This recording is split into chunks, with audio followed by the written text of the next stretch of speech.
Chapter 351. The snowy plains in the early morning were very quiet.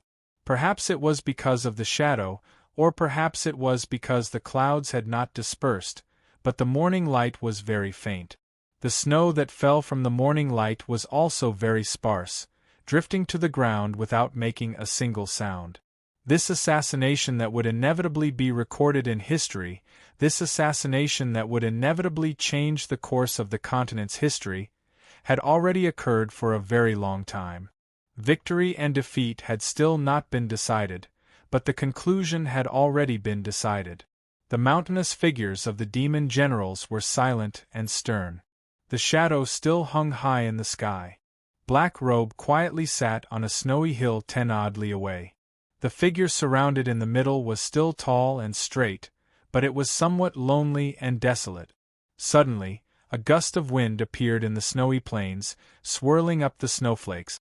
The dead silence had just been broken by the whistling wind, and then it was completely torn apart by a violent explosion. Countless powerful auras appeared on the snowy hill where Black Robe was. Countless snowflakes sprayed into the sky and in all directions. The few life lamps floating in the air instantly disappeared, and the front of Black Robe was torn. What was even more frightening was that the seemingly indestructible square plate had become a piece of scrap metal just like that. Countless gazes did not even have time to look at the snowy hill where Black Robe sat. Instead, they looked at a certain place in the center of the snowy plains. In the snowy plains, there was suddenly one more person, in the present continent, who could break through the shadow and the heavy defenses of the tens of thousands of demon soldiers and silently arrive here. It was a youth. His right hand held an old umbrella and his left hand gripped a dagger. His eyes were tightly shut, and his clear and young face was filled with an unswerving determination that could only be seen between life and death. Of course, one could also see endless exhaustion on his face. After an unknown period of time, the youth opened his eyes. This youth was naturally Chen Chongqing. He blankly looked around, but all he could see was Snow White. He had no idea what had happened. He only vaguely understood that he had already left the Garden of Zhou, but where was this place? Why was there a shadow in the sky here? Why was the will in this shadow even more powerful and terrifying than the shadow of the great Ping in the plains of the unsetting sun? And what were those 10-odd mountainous figures around the snowy plains? Why did they emit the same qi as that demon general couple, Ting Xiaoming and Lu Wan'er? Could it be that those mountainous black figures were all demon generals? And who was that black-robed man on the snowy hill 10 odd li away? Why was the aura emanating from his body so sinister? Why was he wearing a black robe? Chen Chongqing looked at the faintly discernible outline of the majestic city on the outskirts of the snowy plains and thought of the description recorded in the scriptures of the way. His body became extremely stiff and he opened his mouth, but no sound came out. He thought to himself, it can't be. Could that city be the legendary Xuelao city? This is the infernal snowfield? Were those mountain-like shadows really devil generals? The eerie man in the black robe is Black Robe? What about that shadow? Just a moment ago, he had been standing on top of the mausoleum in the Garden of Zhou, resisting the falling sky. In the next moment, he had arrived in the snowy plains of the demon realm tens of thousands of li away. He had seen the figure of the legendary Xuelao city, and he had seen the figures of those demon experts that only existed in his imagination or in books. If his mental strength was slightly weaker, his willpower slightly weaker, perhaps he would have fainted from the shock, or even been scared to death, because this scene was just too inconceivable.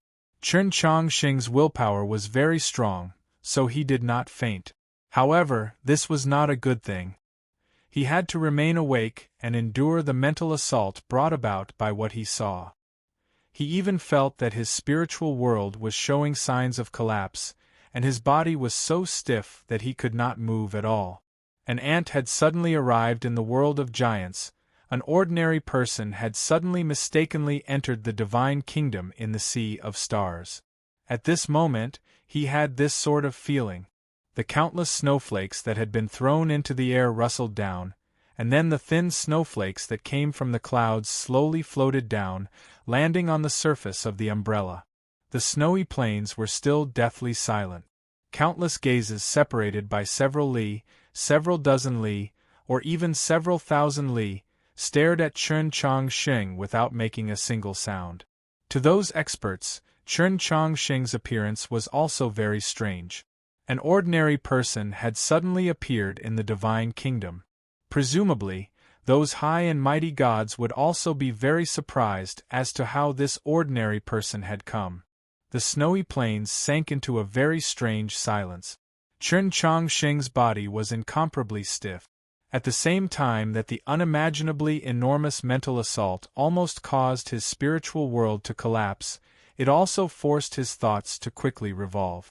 In this extremely short period of time, he thought of many things.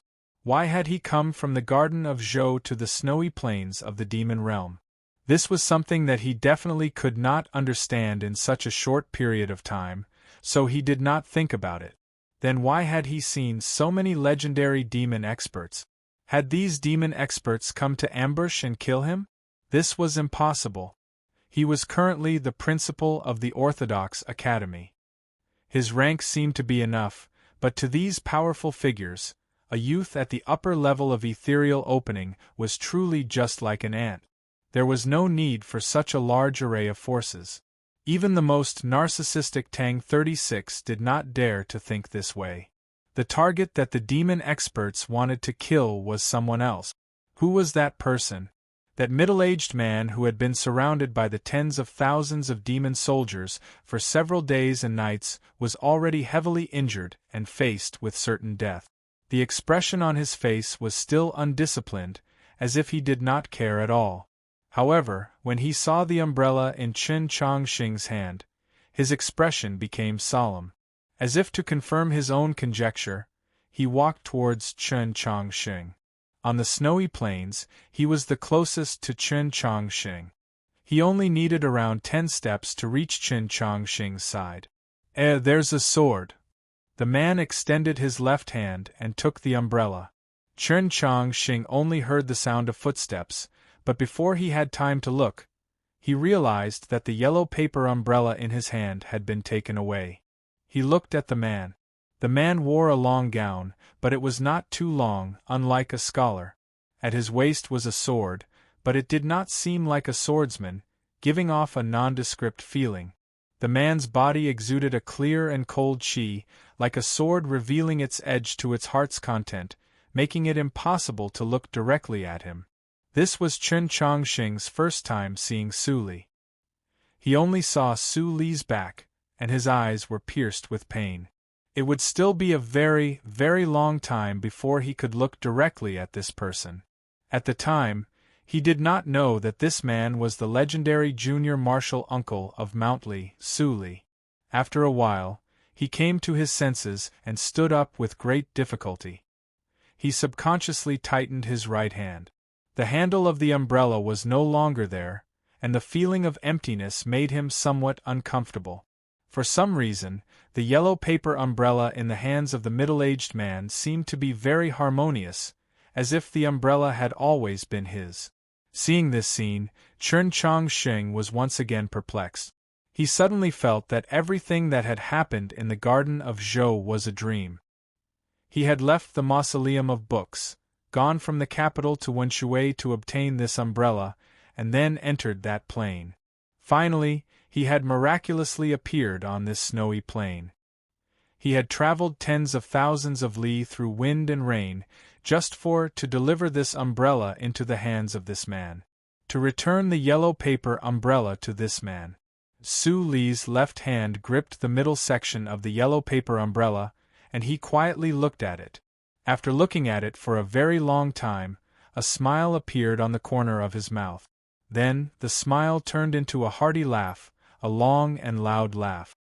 He laughed so happily that his face had suddenly blossomed. He gazed at the figure of the demon general that was like a black mountain in the distance, looked at Black Robe sitting cross-legged in the snow, looked at the shadow in the sky, and said, "You all said that I was lacking a sword. Yes, I really was lacking a sword, but now I have a sword. Isn't it your turn to be afraid? Chen Chongqing did not understand. This was clearly an umbrella. Even if there was a strand of sword intent in it, how could it be called a sword? He did not know that this yellow paper umbrella was a peerless sword called Heaven Shrouding. Several hundred years ago, that generation's sect master of the Mount Li sword sect took this sword and fought 300 rounds with Zhou Dufu in the garden of Zhou. He died, but the sword did not break. This sword was the strongest sword in the sword pool, and it was also the sword that was most unwilling, the sword that most wanted to regain its freedom. This sword was originally the sword that should have been inherited by Su Li. This was his sword. The body of this sword left the plain and was picked up by Su Li. He sent it to Wenshui and used it to create an umbrella of 1,100 changes. But the sword intent was not there, so it was not the sword he wanted. The sword intent of this sword had always been waiting in the plain for the sword to return and reunite with it. Several hundred years later, Chen Chongqing passed by Wenshui and received the umbrella from the Tang clan. He took the umbrella and entered the garden of Zhou. In the plain, the body of the sword and the sword intent met, thus summoning 10,000 swords to soar through the sky. This story seemed to have welcomed a perfect conclusion, but in reality, this was not the case. Only when he came to this snowy plain and gave the umbrella to Su Li was this conclusion truly perfect. Su Li gripped the yellow paper umbrella and thought back to several hundred years ago, when he first entered the dwelling at the peak of Mount Li and saw the sword hanging on the wall behind his master. He thought back to those years when he forcefully suppressed his cultivation to ethereal opening and entered the garden of Zhou several times to search for the sword. He felt very emotional. This was Mount Li's sword, this was his master's sword, this was his, Su Li's sword. Several hundred years, it truly had been a long time. How could he not be happy? How could he not laugh to his heart's content? He was laughing, and the yellow paper umbrella seemed to be laughing as well. But there was still a tinge of disappointment and regret in this joyful laughter. Master, I have grasped this sword once more. But Zhou Dufu is already dead. I do not have the chance to cut him down with my sword and avenge you. A clear and unbridled, yet disappointed and regretful laughter echoed through the silent snowy plain, as if it could be heard from 1,000 li away. The meaning in this laughter was clearly conveyed to the entire world. Even Chen Chongqing understood it. Disappointed that Zhou Dufu was already dead, regretful that he could not cut him down with his sword. This was a very self-confident, even arrogant way of thinking. But no one expressed any ridicule or disdain towards this. Even Black Robe only remained silent, because Su Li had already found his sword. Who knew where he would go on the path of the sword? The clear laughter gradually subsided, and the sword glow on Su Li's body also gradually disappeared. He seemed to have become an ordinary middle-aged man. He raised his head and looked around the snowy plain. Those demon generals that were as massive as black mountains had a calm expression. He extended his hand and grasped the handle of the umbrella. His left hand gripped the middle of the yellow paper umbrella like he was holding a sheath. His right hand gripped the handle of the yellow paper umbrella like he was about to pull out a sword. Chen Chongqing noticed that his fingers were very slender, very suitable for playing the zither. Of course, they were even more suitable for holding a sword. The handle of the umbrella was the hilt of the sword. In the instant that Su Li's hand fell on the handle of the umbrella, an extremely swift and fierce sword intent enveloped the entire snowy plain. On the snowy plain several dozen li away, the mountain-like figure of a demon general slightly swayed, then heavily collapsed onto the snowy ground. A stream of blood appeared in the snowy sky. Today was just one chapter. Chapter 352. Su Li's hand gripped the handle of the umbrella. He did not make any other movements, but the sword intent had already penetrated several dozen li away. There was no flash of sword light, nor was there any sword wind. Thin snowflakes slowly floated down, but countless mournful sounds came from all around the snowy plains. Swish, swish, swish, swish. It was the sound of the edge of a sword cutting through space, the sound of the edge of a sword cutting through armor, the sound of the edge of a sword cutting through the powerful bodies of demon generals. Countless fine white sword marks appeared around the dozen mountain-like shadows of the demon generals. The cold wind suddenly shattered, the heavy armors suddenly split, and blood suddenly spilled. Some of the mountain-like shadows fell on the snowfield with muffled groans, while some of the mountain-like shadows roared and retreated.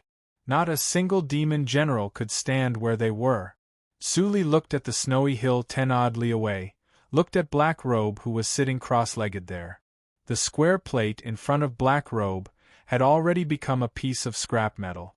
Its surface was densely covered in depressions, and it was no longer able to project everything in the Garden of Zhou like before.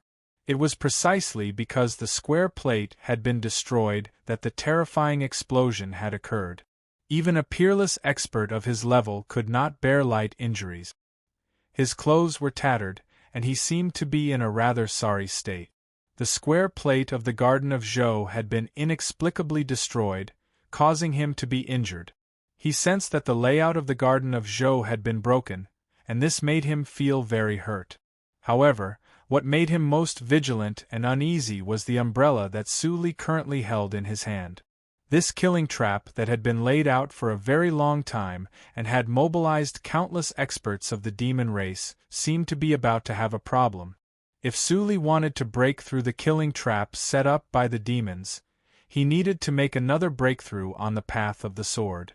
However, just as he had once said, for an expert of the path of the sword at Sully's level, even the great fear between life and death could not help him break through that barrier that he had not broken through for several hundred years, unless he obtained that sword.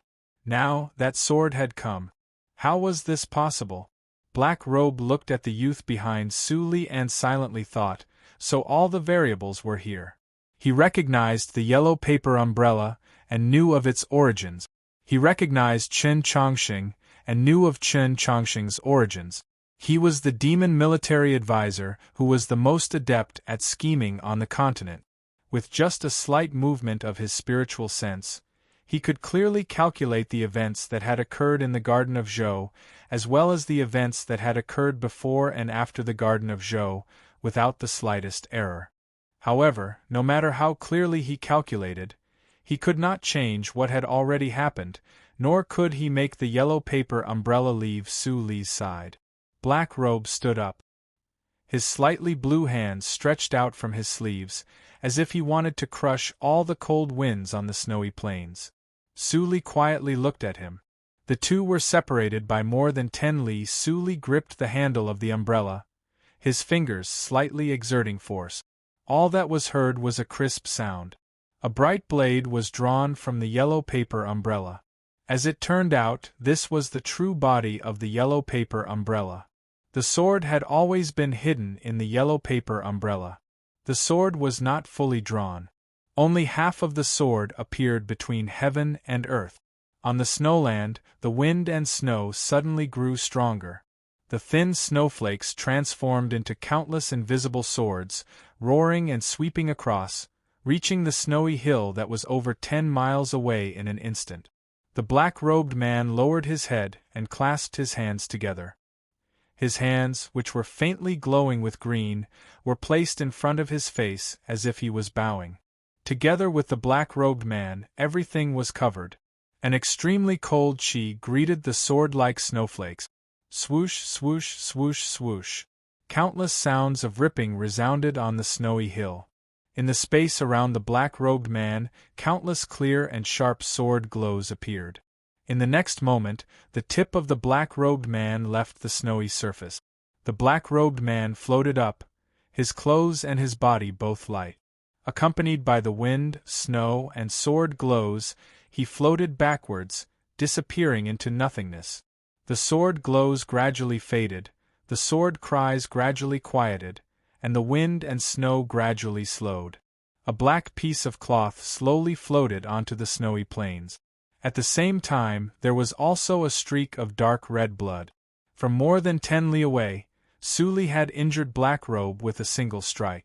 Although Black Robe had suffered significant injuries from the destruction of the square plate and was not at his strongest, it could not be forgotten that the sword in Su Li's hand was not completely unsheathed. Half of it was still hidden in the yellow paper umbrella. Then, just what sort of strike was this? Su Li did not pay any attention to the retreating black-robed man. He gazed at the faintly discernible silhouette of the demon city in the depths of the snowy plains. He gazed at the shadow in the sky that contained an endless pressure and a terrifying will. The expression on his face became more and more solemn, but his eyes became more and more fanatical. He yelled, "Come and fight!" With this shout that was like the cry of a sword, a true sword cry resounded through the snowy plains. Su Li's right hand grasped the handle of the umbrella and pulled it out. The body of the sword, radiating with cold light, appeared on the snowy plains. After several hundred years, the famed heaven-shrouding sword finally saw the light of day again. The first opponent it saw was the demon lord. This sort of return, how tyrannical, how arrogant! The name of the sword heaven-shrouding sword was. No matter how vast the sky was, as long as this sword was in front of one's eyes, one could not see it. No matter how terrifying the shadow in the sky was, one could not see it if one wanted to. Su Li's left hand held the yellow paper umbrella and his right hand casually held the heaven-shrouding sword. As he gazed at the shadow in the sky, he had an imposing manner that could rebuke the heavens and rebuke the earth. This sort of person, just how powerful, just how heroic! As he gazed at Su Li's back, Chen Chongqing was moved and speechless. He knew that he was about to personally witness a battle of the highest level that the continent had seen in several hundred years. Perhaps he would very quickly die in the clash of cheese in this battle, or perhaps the two parties participating in this battle would not even notice his death. However, he did not feel cold and even felt somewhat hot. This heat came from his heart, from his blood. In life, there would always be moments of hot-bloodedness. Even if he had just left the Garden of Zhou and was inexplicably drawn into this battle between gods, even if he suddenly died, he did not care. The journey to the Garden of Zhou had truly not been made in vain. To be able to personally see such a heroic figure, to be able to see such a peerless sword once again shine with its edge, what did life and death matter?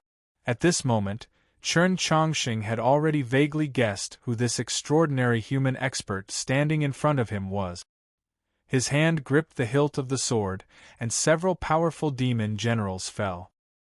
He pulled out half of the sword, and Black Robe, heavily injured, drifted far away. Right now, his sword was completely unsheathed, and his body was also completely unsheathed.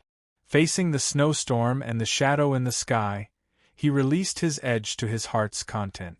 Just what sort of power would this third sword have?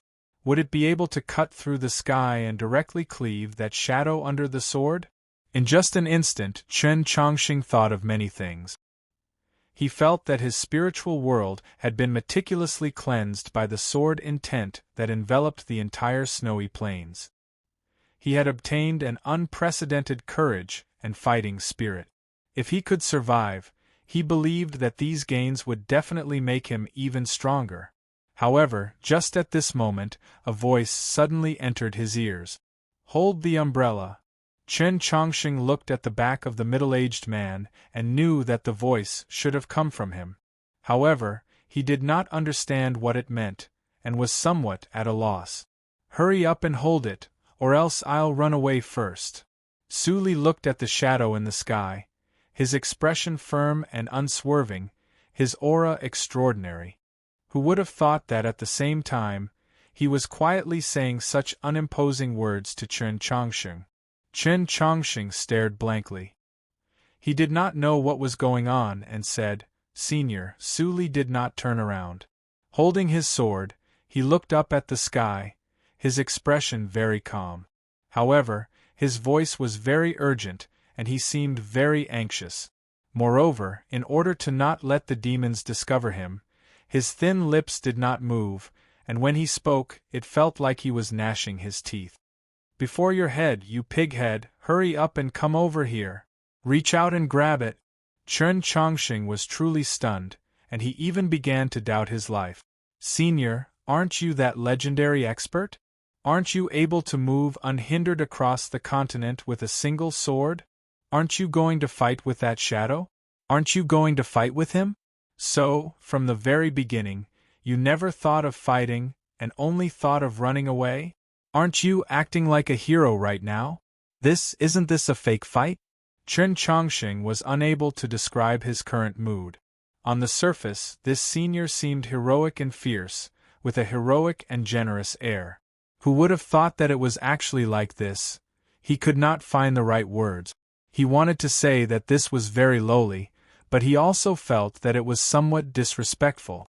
An idol that had been erected in his heart for not even a few breaths of time had collapsed with a loud bang. However, he had no other choice. Even this senior wanted to run away. Did he still want to stay behind and fight with that terrifying shadow? Chen Chongqing's gaze fell on the yellow paper umbrella. His mind was somewhat absent-minded, and he extended his hand to grab it. Su Li looked at the shadow in the sky, his expression indifferent.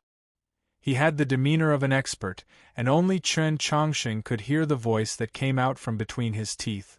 "You pighead, hold on tight, or else if you drop halfway, I won't stop to pick you up." Very obediently, Chen Chongqing tightly gripped the front of the yellow paper umbrella, and even added another hand.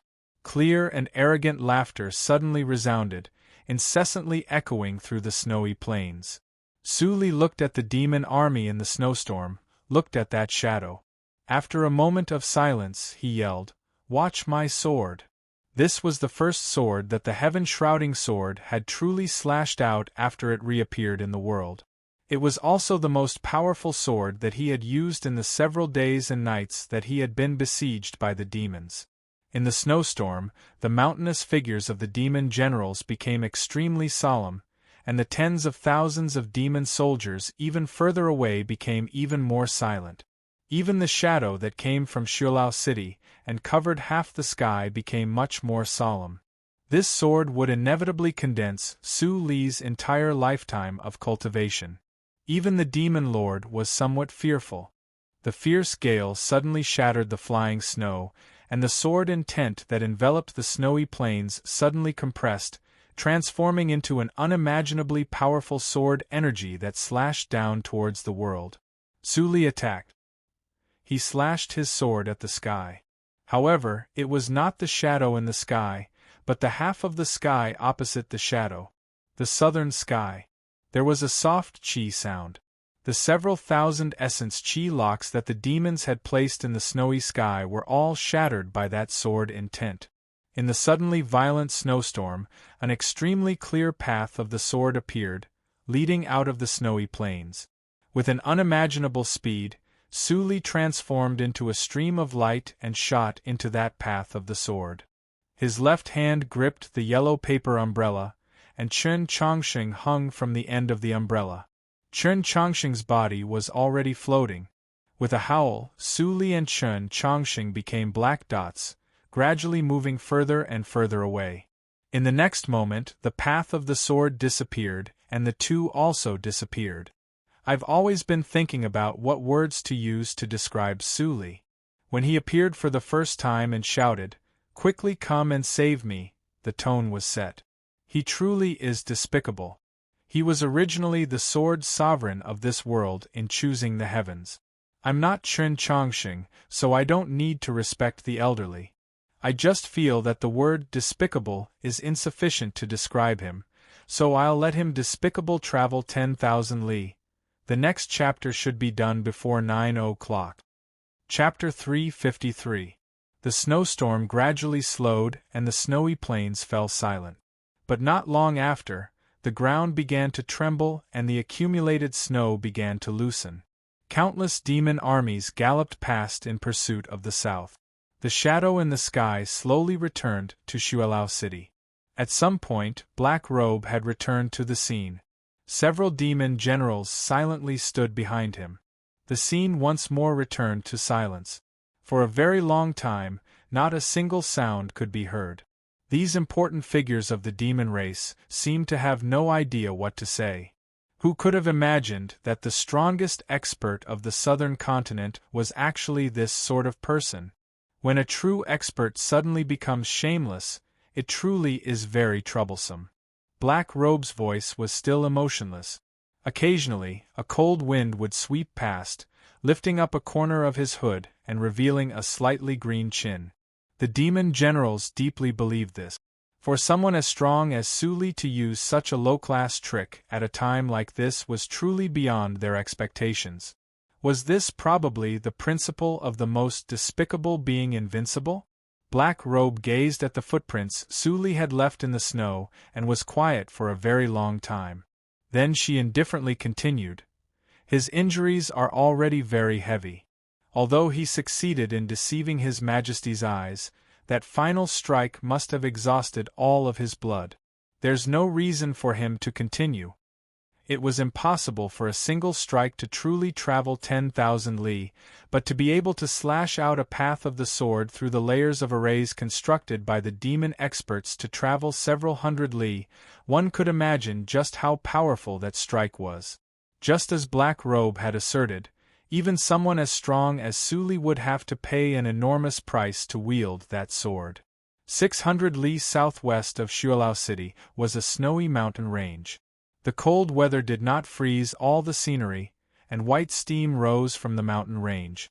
As it turned out, there were many hot springs in the mountain range. Beside one of the hot springs, a snowstorm suddenly blew. As the snowflakes slowly drifted down, the figures of Suli and Chen Chongqing gradually appeared. Suli had already returned his sword to the yellow paper umbrella. His right hand lightly brushed away the snowflakes in front of him. His bearing seemed extremely tranquil and casual. In comparison, Chen Chongqing was in a much more sorry state. His hand still tightly gripped the front section of the yellow paper umbrella. Sitting in the snow, he looked like a little beggar begging for food. Demons clearly have pretty good intelligence, but for some reason they always act very stupid. Those demon generals will definitely lead their people south in pursuit. Suli turned his head to look at the path he had come from. His sharp gaze that was like a sword ray pierced through the layers of wind and snow, landing somewhere unknown. The corner of his lips perked up, revealing an expression of ridicule. He didn't say this to Chen Chongqing, but to himself, or to comfort himself. But Chen Chongqing didn't know. He climbed up from the snow with some difficulty and said, "Senior, this is still the demon realm after all. We should leave as soon as possible." At this moment, Suli seemed to notice the existence of the youth. He glanced at him, but did not say anything, nor was he in a hurry to leave. Instead, he walked towards the hot spring at the side. Chen Chongqing's hand loosened the yellow paper umbrella. Seeing him walk into the hot spring, he did not know what was going on. Suddenly, a series of sounds rang out around the hot spring. Some of the sounds were very shrill, as if sharp swords were slicing through space. Some of the sounds were very loud, as if a hammer was striking a rock. Some of the sounds were very muffled, as if someone was speaking in the depths of the hot spring. Along with these sounds, countless powerful qis floated out from Su Li's body.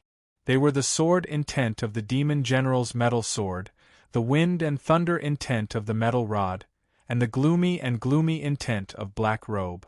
The rocks around the hot spring were frozen until they became brittle, and then began to crack.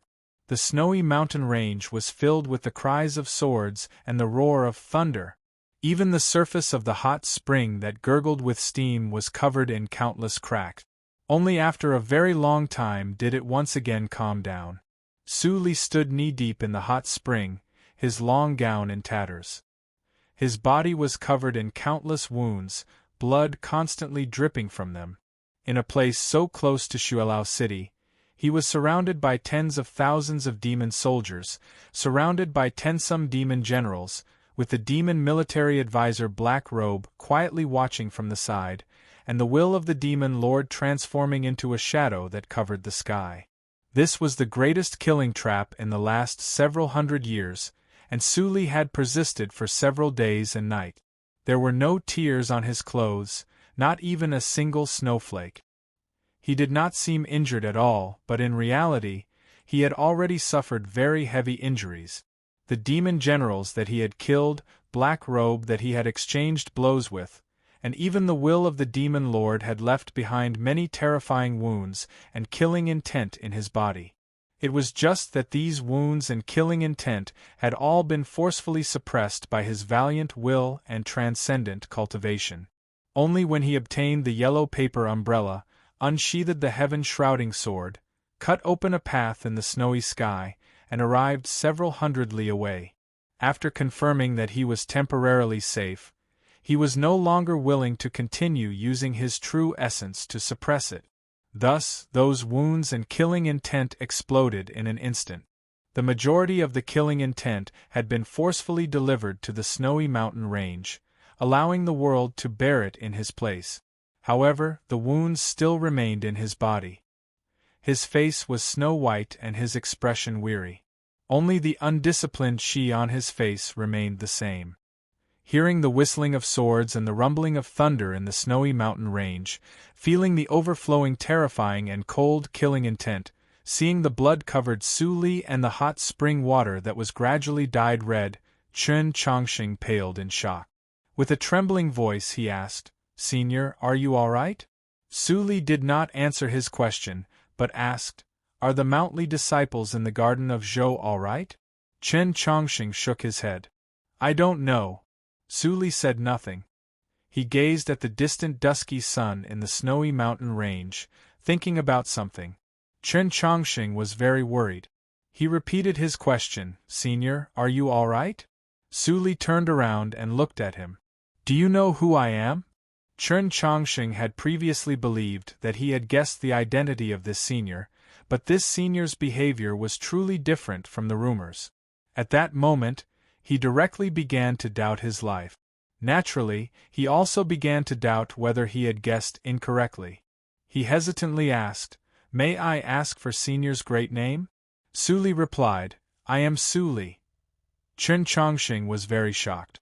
He had not thought that he had guessed correctly, that he had really guessed correctly, because he had not thought that the legendary martial granduncle of Mount Li would actually be such a person. "And then?" he asked. Suli was somewhat displeased. He rebuked, "This order isn't right. Let's go again." Chen Chongqing was slightly taken aback. "Ah." Suli looked into his eyes and asked again, "Who am I?" Chen Chongqing stared blankly, then said, "Senior, you are Mount Li's junior martial uncle Suli." Suli then asked, "In the rumors, what kind of person am I?" Chen Chongqing did not know why this senior, covered in blood and looking extremely exhausted, would ask these questions. After thinking it over, he still seriously replied, "Senior is a genius of the path of the sword that has never been seen before. Your cultivation has long since reached perfection, and you can be considered a legendary figure." If this sort of evaluation was said to his face, it would be very easy to take it as flattery. However, Chen Chongqing said it very seriously, because what he said was the truth. As a result, when these words came out of his mouth, they seemed especially sincere and trustworthy. This made Suli extremely satisfied. He looked at Chen Chongqing and said with gratification, "Although this junior's strength is terrible to the extreme, he still has some experience." At this time, Chen Chongqing really did not know what to say. As he saw more and more blood flow from his body, he could not help but ask again, "Senior, are you really all right?" Suli smiled. "You just said that I am a genius of the path of the sword that has never been seen before. My cultivation has long since reached perfection, and I can be considered a legendary figure." Chen Chongqing thought to himself, "To be able to remember every single word of what I said, it seems that there shouldn't be any major problems. So, for a person like me, how could anything happen to you?" Following that, Suli said joyfully, Then, like a stone pillar that had been cut apart, he fell forward, falling into the hot spring. Water splashed everywhere, and the hot spring water that had been dyed red incessantly rippled. Su Li's body incessantly bobbed up and down in the water. Only after a while did Chen Chongqing understand that this senior had actually fainted. He hurriedly jumped into the hot spring, carried him out, and then placed him on the ground by the hot spring. Almost at the same time that his body landed on the ground, Su Li began to snore. To be able to last until now, he was truly too tired. Chen Chongqing did not know this. Looking at this senior, he did not know what to think. What he had said just now was true. In the hearts of the younger generation of cultivators, although Su Li was not ranked among the storms of the 8 directions, nor did he have the title of a saint, he was the idol of the younger generation of cultivators. Even someone as narcissistic and proud as Tang 36 had no objections, because compared to the Divine Empress and the Pope, these sacred and dignified saints, compared to the Elder of Heavenly Secrets and the solitary drunk under the moon, these storms of the 8 directions that obeyed the rules, the junior martial uncle of Mountly roamed the 4 seas, and the songs of his sword could be heard everywhere. He represented the freedom that the young yearned for. And yet, as it turned out, the junior martial uncle of Mountly was actually this sort of person. Chen Chongqing could no longer remember how many times he had this sort of sigh. He felt that the shock that this senior had brought him was even greater than the sword pool and the heavenly tome monoliths in the garden of Zhou. Seeing Su Li's indifferent expression as he slept, hearing his thunderous snores, he suddenly felt that he was rather similar to Tang 36. Then, he remembered that Tang 36 had once evaluated him and Su Yorong as people that made people speechless. This junior martial uncle of Mountly was the one that truly made people speechless, right? See you tomorrow. Chapter 354. Perhaps it was because he was too heavily injured, or perhaps it was because he had been soaked in the hot spring, but Su Li's face was slightly swollen. His 2 eyes were tightly shut, and his heroic spirit had completely dissipated. At the very beginning, that sharp sword glow that Chen Chongqing could not look at directly had disappeared to some unknown place. He seemed just like an ordinary person. Just at this moment, the black dragon's spiritual soul left the dagger and returned to the jade rui tied to his waist. It transformed back into a seemingly real black dragon and flew onto Chen Chongqing's shoulder. Looking at the surrounding snowy mountains, it asked blankly, "Where is this place? Have we left the garden of Zhou?" Chen Chongqing shook his head. "I also don't know what's going on. As soon as we came out, we encountered such a large force. When the black dragon was in the dagger, it could only sense the outside world through Chen Chongqing's spiritual sense. It did not know what had happened earlier, so it asked in confusion, 'What force?' The yellow paper umbrella was taken by this senior, and it was actually a dagger. Of course, that's not important. Just now on the snowy plains, that black-robed male demon might very well be that rumored demon military advisor. There were also 10 odd demon generals, and every single one of them was as strong as Ting Xiaoming and Lu Wan. There was also that shadow. I really suspect that it was the demon lord." Chen Chongqing gave a simple description of the force on the snowy plains. The black dragon was shocked speechless. Even if it had recovered its true form as a black frost dragon beneath New North Bridge, if it encountered powerful figures like Black Robe and the Demon Lord, it would still die, let alone a weak spiritual soul right now. It looked at the middle-aged man sleeping by the hot spring and asked, "Then who is this human? He actually survived and even managed to escape with you?" Chen Chongqing replied, "He is the junior martial uncle of Mountly, Su Li." Upon hearing this name, the black dragon's body began to tremble, letting out a crisp cry. The jade rui seemed like it was about to shatter. Chen Chongqing asked in confusion, "What's wrong?" The black dragon looked at Su Li, its bewitching vertical pupils constricting slightly. It seemed extremely frightened and said, "He is very powerful." Chen Chongqing thought about how, on the snowy plains, Su Li's hand had fallen on the hilt of his sword and beheaded a demon general. Halfway out of the sheath, his sword had heavily injured Black Robe. He thought to himself, although this senior's way of doing things is somewhat absurd and wretched, in terms of cultivation in the path of the sword, he truly is incomparably powerful. It's just that Senior Black Dragon is also an extremely proud and tyrannical divine being, so why is he so afraid upon hearing his name? I have never met him, but I know that he has killed many dragons. The Black Dragon glanced at the yellow paper umbrella in Su Li's hand. Without the slightest hesitation, it transformed back into a spiritual soul and hid itself in the dagger. No matter how Chen Chongqing called for it, it refused to come out. Chen Chongqing was very confused and somewhat helpless. He looked at Su Li and discovered that even in his sleep, this senior still tightly gripped the yellow paper umbrella, unwilling to let go. Then he thought of the question Su Li had asked before he fell asleep. He did not know what the current situation was in the garden of Zhou. He did not know whether those people had successfully escaped, whether Zhixiu and Qi Jian were still alive, whether that Mountly Sword sect disciple Liang Xiaoxiao, who had betrayed humanity and colluded with the demons, was still alive, and how was she now? Was she all right? He was very worried about these things, and also very impatient. He wanted to return to Honshu City, or the capital, as soon as possible and confirm how those people he cared about were doing. At the same time, he wanted to tell those people who cared about him that he was safe and sound, that there was nothing wrong with him. Otherwise, once Luluo found out about the Garden of Zhou, just how worried would she be? Yet, how could he leave now? Hearing the thunderous snoring, he somewhat helplessly shook his head. He squatted by Su Li's side and began to examine his injuries.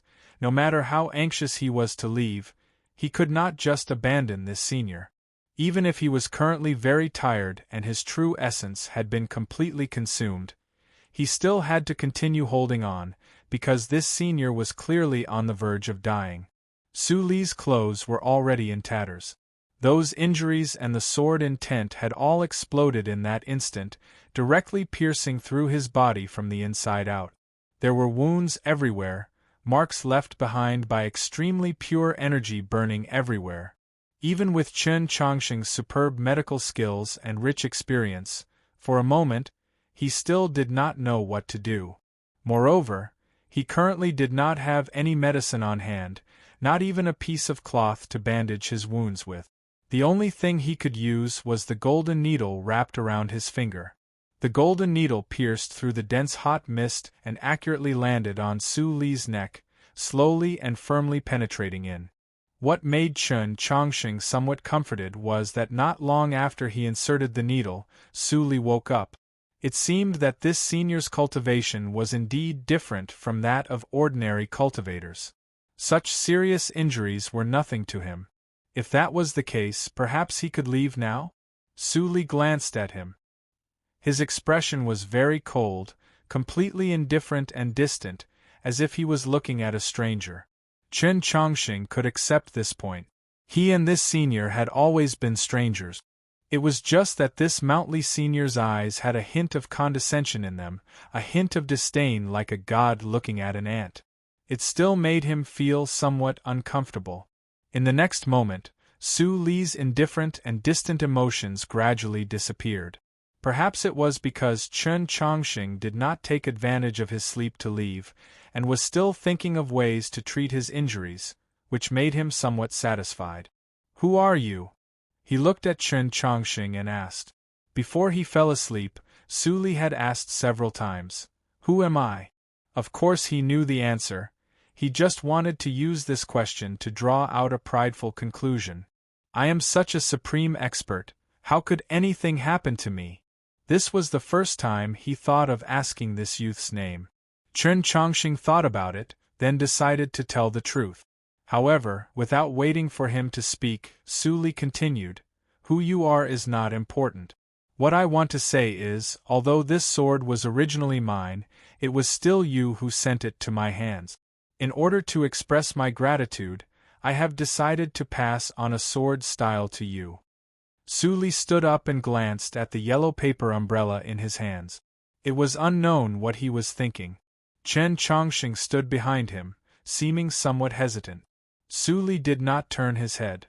He coldly said, "You don't need to shed tears of gratitude, and you also don't need to report your sect or school in an attempt to establish some relationship with me and scheme for even more benefits."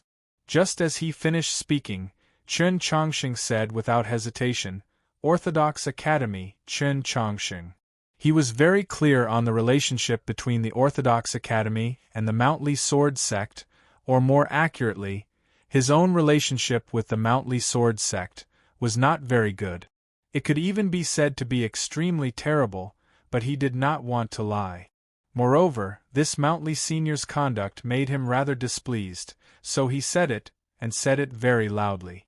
The snowy mountain range was slightly cold, and the hot spring bank was silent. Su Li stood on the rock by the spring and expressionlessly said, "I'll give you another chance." Chen Chongqing looked at his back and felt somewhat cold. However, he did not know where this energy came from, but it made him say it again, "Orthodox Academy, Chen Chongqing." This time, his voice was even louder, but his tone was even calmer. Su Li slowly turned around and looked down at him in the eyes. He said, "It seems like you're a person who doesn't know how to cherish opportunities. Let's try to finish the next chapter before one." Chapter 355. Before the age of 16, he had already entered the upper level of ethereal opening and created a record with Su Yorong. In the younger generation, Chen Chongqing was unquestionably a genius. Even when compared to those peerless experts of the same age in history, he was not the slightest bit inferior. However, he was still only a youth. The distance between him and Su Li was incomparably far, like the vast ocean.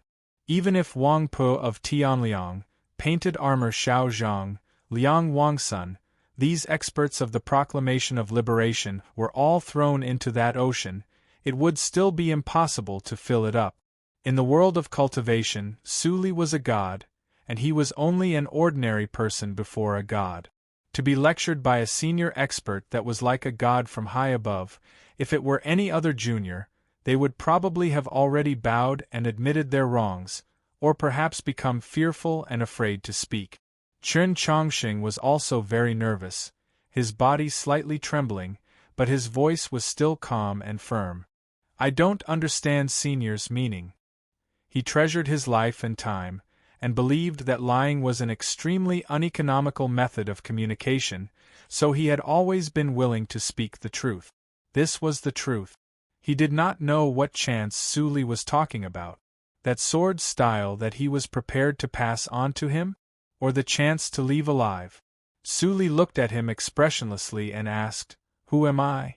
This time, Chen Chongqing had learned his lesson, so he naturally would not misunderstand like he did in the beginning.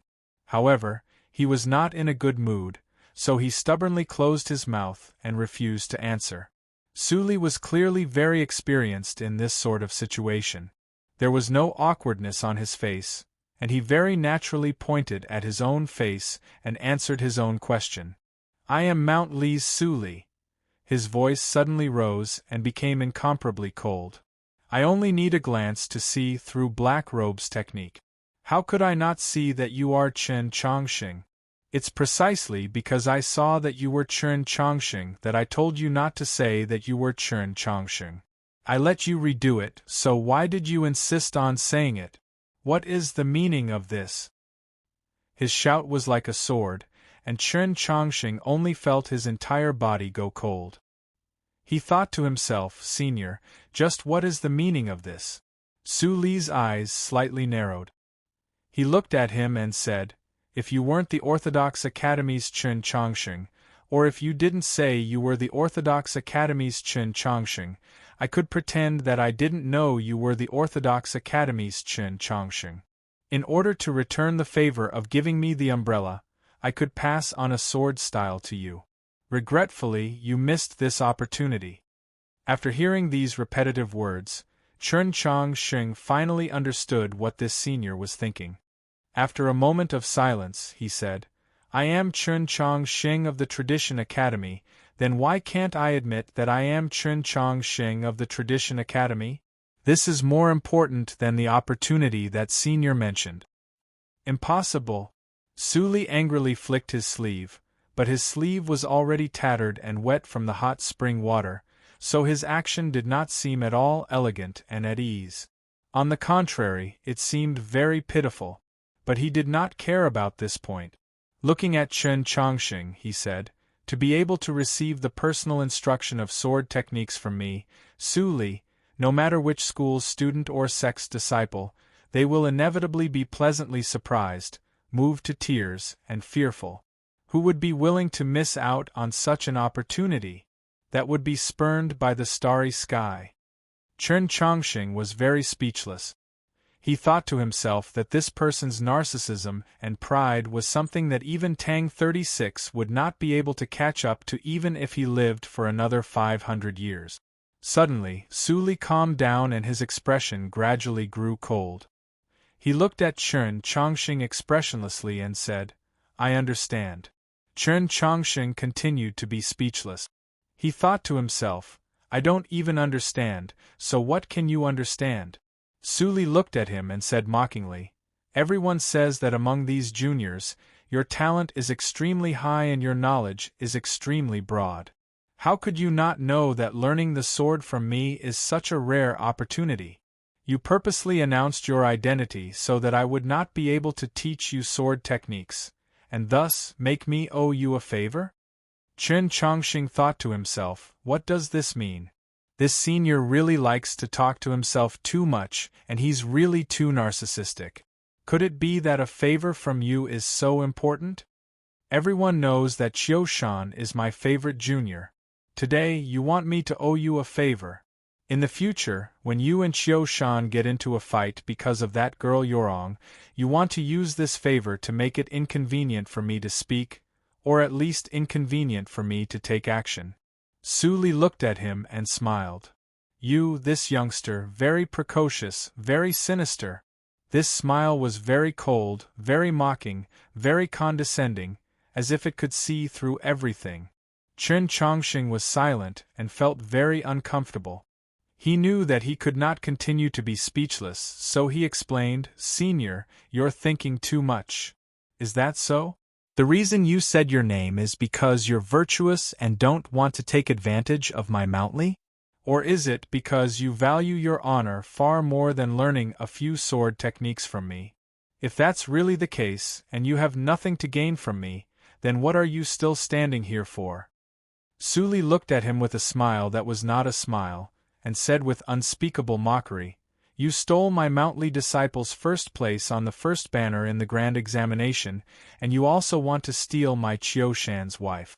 You yourself don't want the favor of giving me the sword, so what are you waiting for? Waiting for when my mood is bad and I'll cut you down with my sword? These words were so ruthless, so cold. Su Li's conduct could not be said to be returning kindness with enmity, but it was still extremely tyrannical and rude. Chun Chongxing's breathing was slightly rough. He wanted to suppress the anger in his heart and say a few more words of explanation, but in the end, he still said nothing. After a moment of silence, he wrapped the needle back around his finger, turned around, and walked out of the snowy mountain range. The wind and snow gradually rose, and in a short while, they concealed the lonely figure of the youth. Hurry up and scram. If you can leave the demon domain alive, consider your luck pretty good. Su Li looked in the direction he disappeared in and said with a sneer, Who are you putting on such a proud and unyielding appearance for?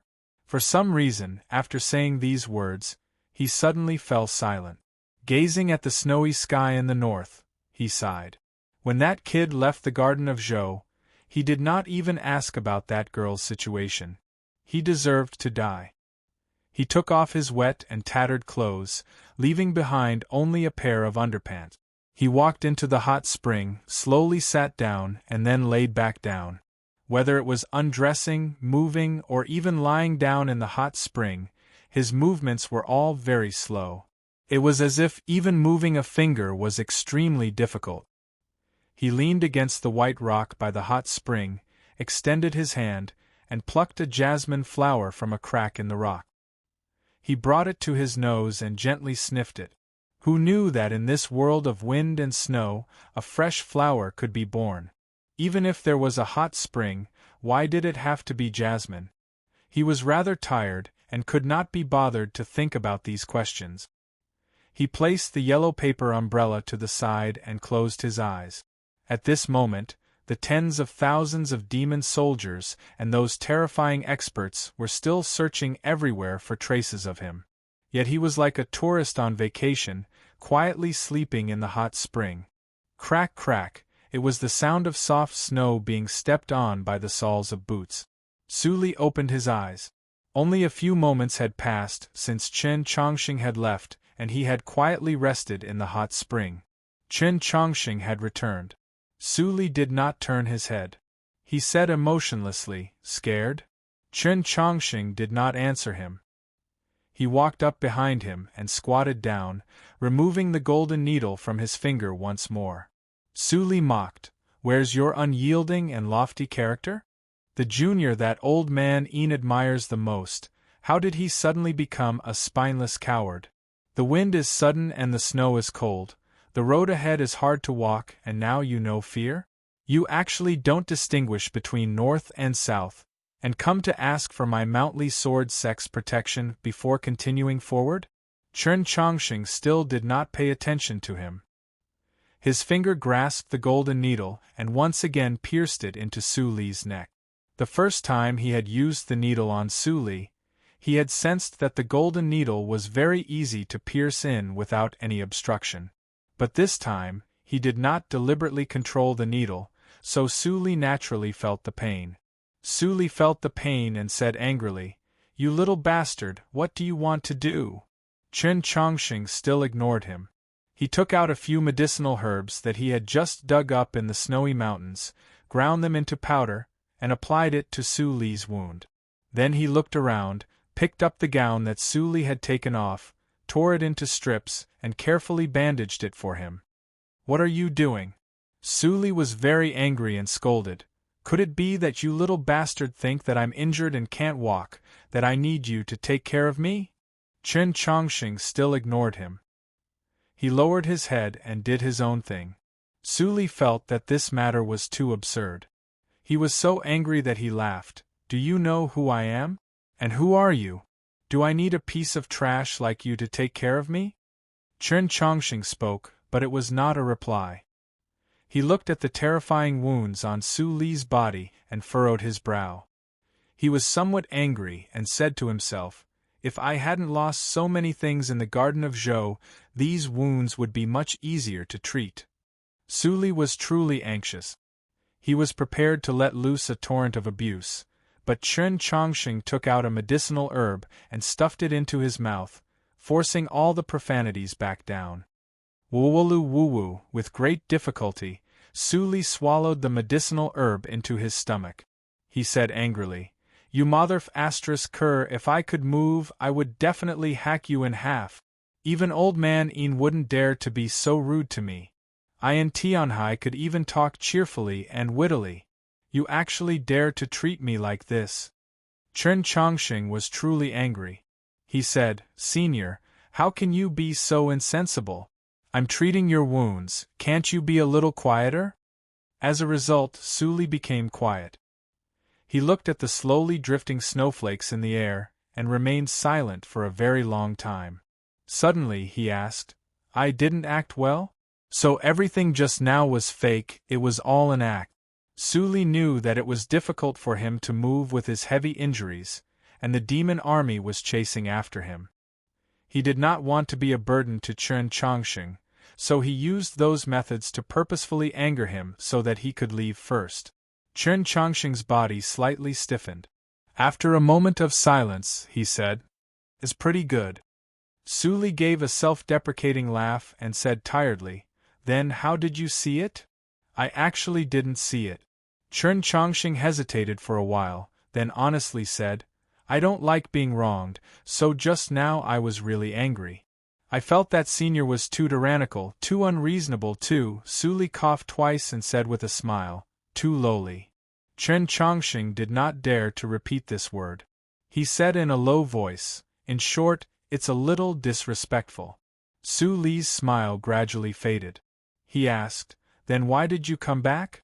Chen Chongqing said, because Senior's injuries really are very heavy. He said these words very normally because to him it really was a very normal thing. But to Su Li it was very abnormal. In other words, you hate me very much, your pride is very hurt, and you're in a hurry to leave, but because you hate me very much and my injuries are too heavy, so you came back to save me? Chen Chongqing said nothing.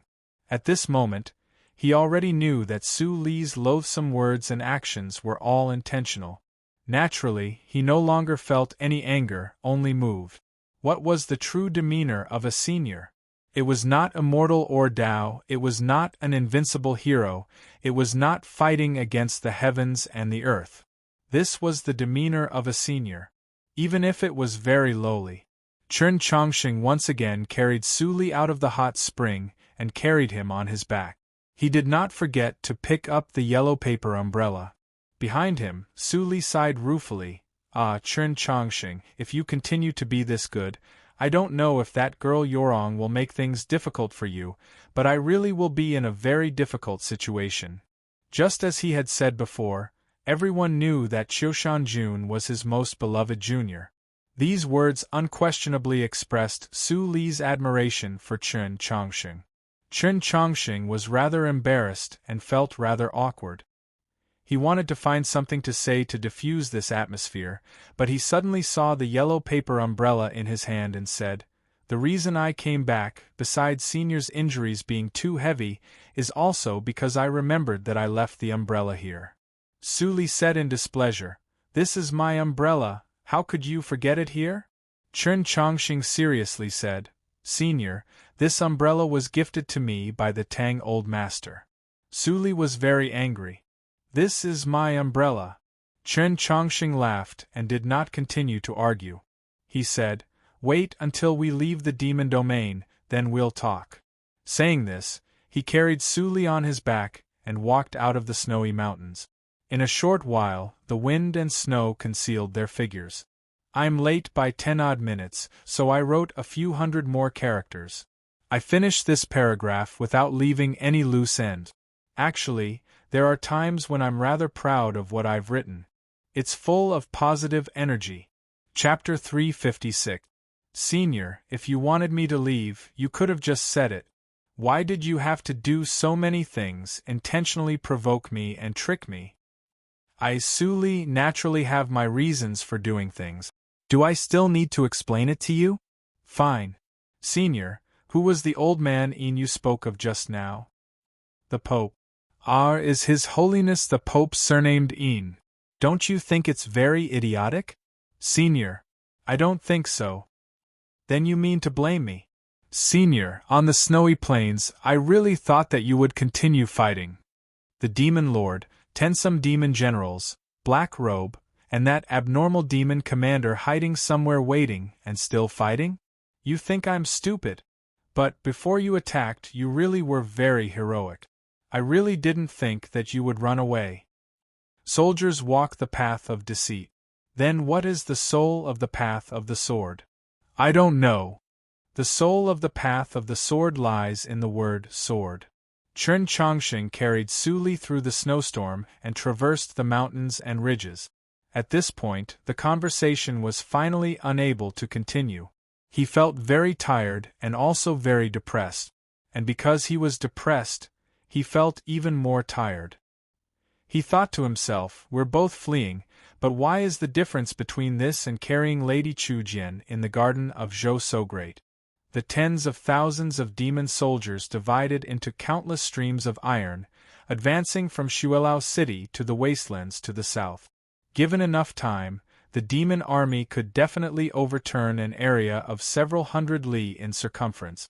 Yet Black Robe watched the demon army vanish into the snowstorm without the slightest hint of relaxation.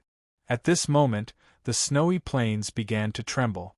The snow that had been crushed by the pressure of experts and terrifying sword intent for several nights instantly became much softer. With a heavy sound, a massive monster slowly walked out of the snowstorm. It had a long mouth and coiled horns, and was incomparably vicious. It was the mountain-toppling fiend, ranked third on the ranking of earthly beasts. This mountain-toppling fiend was extremely massive, much more majestic than the one in the garden of Zhou. It was more than 40 zhang tall. A demon sat between the horns of the mountain-toppling fiend. This demon was thin and small, even smaller than an ordinary human child. Compared to the massive mountain-toppling fiend, it was minuscule. But for some reason, beneath this demon, the mountain-toppling fiend was extremely docile and docile. The demon wore a suit of armor that covered its entire body, including its face. The surface of the armor was covered in complex designs woven from golden threads, like sunflowers, and also like the most popular color graffiti in Xuelao City. At the edge of these golden designs were many dark green objects, difficult to tell if they were gems or copper rust. A terrifying and tyrannical chi seeped out from the chinks in the demon's armor. A pair of eyes like icicles pierced through the helmet and rested on the snowy plains several dozen zhang below, on Black Robe. At the same time, his voice descended. His voice was like a perfectly straight metal thread, without any rise or fall, but this thread was strung with countless broken gongs. Each word he spat out was like the striking of a broken gong, extremely grating. Based on your calculations, this assassination plan was absolutely foolproof, which was why His Majesty agreed to your plan. Now, the divine race has paid such a massive price. My little Heidi has lost an arm, but that person has escaped. I really want to know, just where is this foolproof plan you speak of? How do you intend to explain this to His Majesty and me? In the mouth of this demon, the terrifying and powerful second demon General Heidi was his little Heidi. He was naturally the commander of the demon army, the rumored #1 expert beneath the demon lord in the snowy plains of the land of demons, the demon commander. Black Robe had an extremely lofty and special status in the demon race. Although he was not a demon, he was deeply trusted by the demon lord and had once performed immortal feats for the demon race. This was also because the entire continent knew how terrifying his methods were. Whether it was humans or demons, he seemed to be able to understand all secrets and grasp all emotions. All the important figures of the demon race, that had once tried to sow discord between him and the demon lord, had ultimately died under his seemingly casual response. By now, there was no longer anyone in Xuelao City who dared to question Black Robe's existence, much less show him the slightest disrespect. Only the demon commander was an exception. This was because the demon commander was also deeply trusted by the demon lord and extremely powerful. More importantly, for some reason, Black Robe was very patient with the demon commander. But today, Black Robe did not have too much patience. He ignored him and quietly gazed at the snowstorm in the south in silence. The cold wind lifted up a corner of Black Robe, revealing a slightly green chin. In the past several hundred years, this was the first time Black Robe had specifically laid out a plan to kill a human expert. He had calculated it 37 times, and Suli was certain to die. But who could have imagined that Suli would ultimately succeed in escaping? His plan that had never failed seemed to have been broken for the first time. The person who broke this plan was not the Pope, not the Divine Empress, not the White Emperor couple, but that youth called Chen Chongsheng. Whether it was Black Robe or the demon generals, they only needed to move their fingers to crush Chen Chongsheng to death. But it just so happened that this unremarkable little fellow had changed the direction of history. Black Robe was extremely clear on Chen Chongsheng's background, so in this plan of the Garden of Zhou, he had never thought of killing Chen Chongsheng.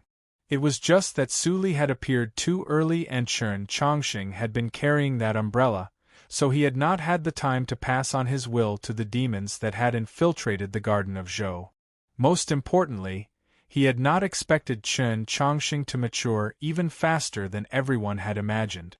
Would the plan of the Garden of Zhou end with Black Robe's failure? No, Black Robe did not think this way. As long as Su Li did not return to the human world, or more accurately, as long as Su Li did not return to Mount Li with his heavy injuries, as long as he did not return to Mount Li, this plan was still in progress. Just like he had once said to Su Li, on this continent, there were far too many people that wanted Su Li dead. For different reasons, countless people hoped that he would die earlier. The demons were like this, and many people in the human world were also like this. It was just that Su Li was too strong, so no one dared to try and kill him. And now, Su Li had already been heavily injured by the demons. Then those powers in the human world would welcome their opportunity. This sort of reasoning sounded rather inconceivable, as if the demons and humans were joining hands, but Black Robe was very clear that this was an extremely likely reality. Because, many years ago, this sort of thing had already happened once. Black Robe calmly gazed in the southwest direction of the snowy plains. The cold wind gradually grew stronger. His eyes slightly narrowed, slender and delicate, yet they contained a cold and complicated emotion. He thought of that Mount Li disciple, and could not help but sigh. Hatred was truly the most interesting thing in the world.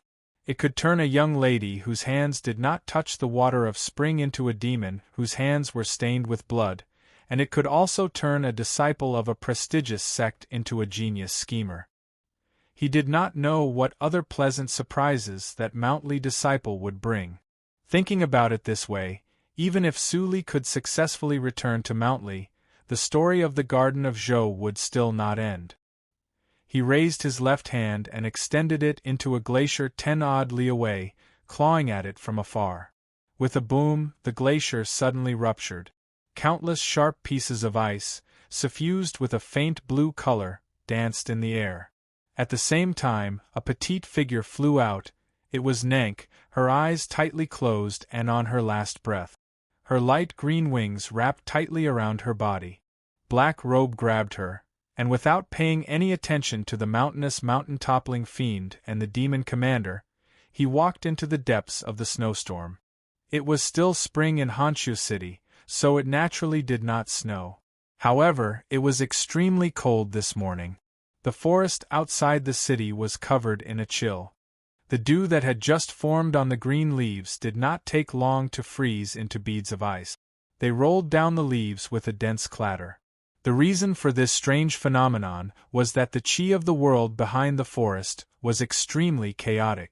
The main gate of the Garden of Zhou could faintly be seen in the fog, but it was still tightly shut. The rainbow that had come from Mount Li tens of thousands of li away, with the assistance of the Orthodoxy's great array, was constantly attempting to open the gate. Even nature was responding. Cultivators were everywhere in and out of the forest.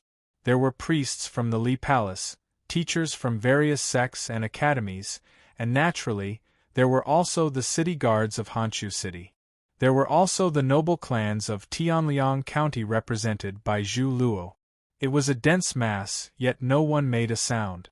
Everyone had extremely solemn expressions. Time slowly passed.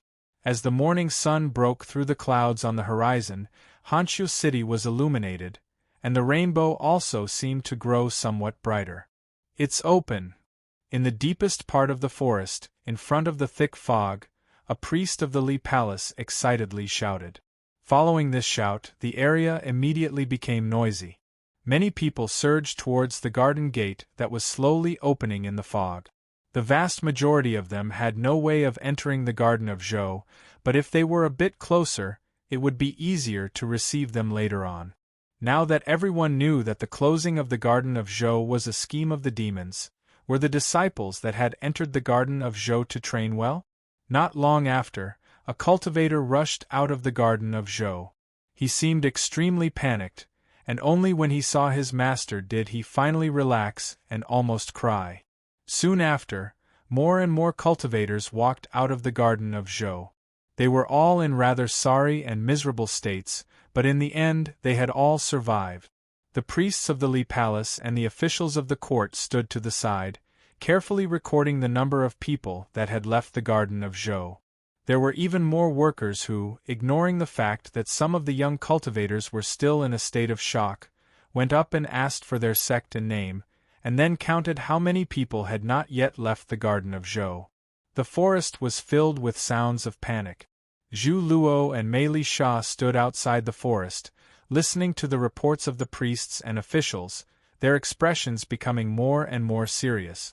From the descriptions of the cultivators that had left the Garden of Zhou, their previous conjecture had been confirmed. It was the worst kind of conjecture. The Garden of Zhou was about to be destroyed. Time continued to pass, and more people escaped the Garden of Zhou. But according to the records of the Li Palace priests and officials, there were still some people that had not come out. Mei Li Sha looked at the gate in the thick fog that was becoming fainter and fainter. He could feel the qi that was becoming more and more chaotic, and his eyes became colder and colder. Chen Chongqing still had not come out. Zhu Luo looked at the carriage on the official road outside the forest, and his expression relaxed slightly.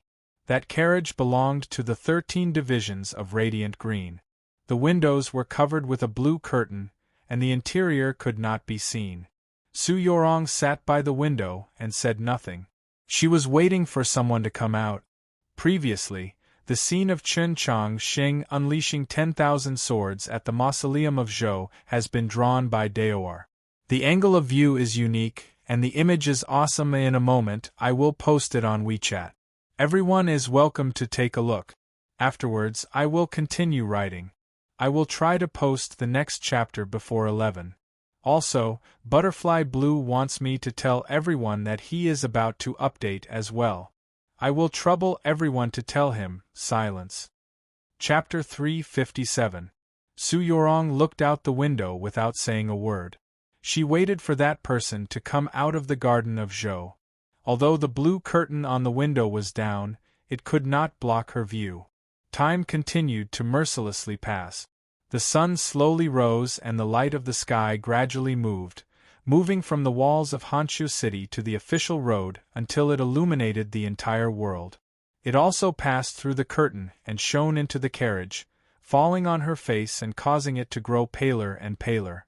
After leaving the Garden of Zhou, the first thing she did was tell Bishop Mei Li Sha and Zhu Luo what had happened inside. The sky of the Garden of Zhou was collapsing. The reason why these people had the time to leave was because there was a youth on the mausoleum of Zhou in the plains, using an umbrella to hold up the sky. They had to think of a way to save him as soon as possible. If she were not Su Yorong, Mei Li Sha and Zhu Luo would definitely think she had gone crazy. However, even if she were Su Yorong and Mei Li Sha and Zhu Luo believed her, they still had no way of saving that youth who was holding up the sky above the mausoleum of Zhou. Only those at ethereal opening could enter the Garden of Zhou. Moreover, just as she had said, if they wanted to save that youth, they needed an expert of an even higher cultivation. Perhaps Zhu Luo had this ability, but the Garden of Zhou was currently collapsing and extremely unstable. As long as he walked into the Garden of Zhou, that miniature world might instantly be destroyed. No one could save the young man, only the young man himself, so Su Yorong couldn't do anything but wait for him. At this moment, a senior sister from the 13 divisions of Radiant Green hurried over to the window and said to her through the blue curtain, "There's no one called Su Xing, and I've also investigated. No one from the Snow Mountain sect has come this year." Su Yorong was silent for a while, then asked, "How many people have not come out?" 40-something people. The senior sister from the 13 divisions of Radiant Green hesitated for a while, then said in a low voice, "The Orthodox Academy's Chen Chongqing has also not come out." As she said this, she was very worried about Su Yorong's situation. She thought that Su Yorong was worried about her fiancé's safety, so she had asked her to investigate these matters. However, Su Yorong did not have any reaction, which made her rather surprised. The person Su Yorong was waiting for was not Chen Chongqing. There was no disciple of the Snow Mountain sect, Su Xing, on the register of cultivators that had entered the garden of Zhou. However, she was keenly aware that this disciple of the Snow Mountain sect, Su Xing, was in the garden of Zhou. Moreover, he was currently on the mausoleum of Zhou, holding up that great umbrella of 10,000 swords. Entering the garden of Zhou and using an alias, even changing sex with the tacit approval of the Li Palace, was a very common thing. In her view, since Su Xing was a genius disciple of the secret sect that the Snow Mountain sect had placed its hopes on, it was very likely that he had entered the garden of Zhou with a different identity like her, and could not be found on the register. In reality, she had never hoped to see that youth's name on the register. After leaving the garden of Zhou, she sat silently by the window of the carriage, looking at every person that walked out of the mist from the depths of the forest or was carried out. She was very sure that she did not miss a single person, because she did not even blink. She saw many senior and junior brothers from the longevity sect, saw a few fellow disciples from the South Stream Temple, saw those injured people that she had treated at night, saw that wolf youth that had knocked down 4 trees while carrying Qi Jian on his back, and yet she did not see him. Finally, several figures supported each other as they walked out of the mist. Then, an unimaginably terrifying Qi exploded from the mist. The rainbow that had fallen into the mist instantly began to tremble uneasily, as if it would break at any moment.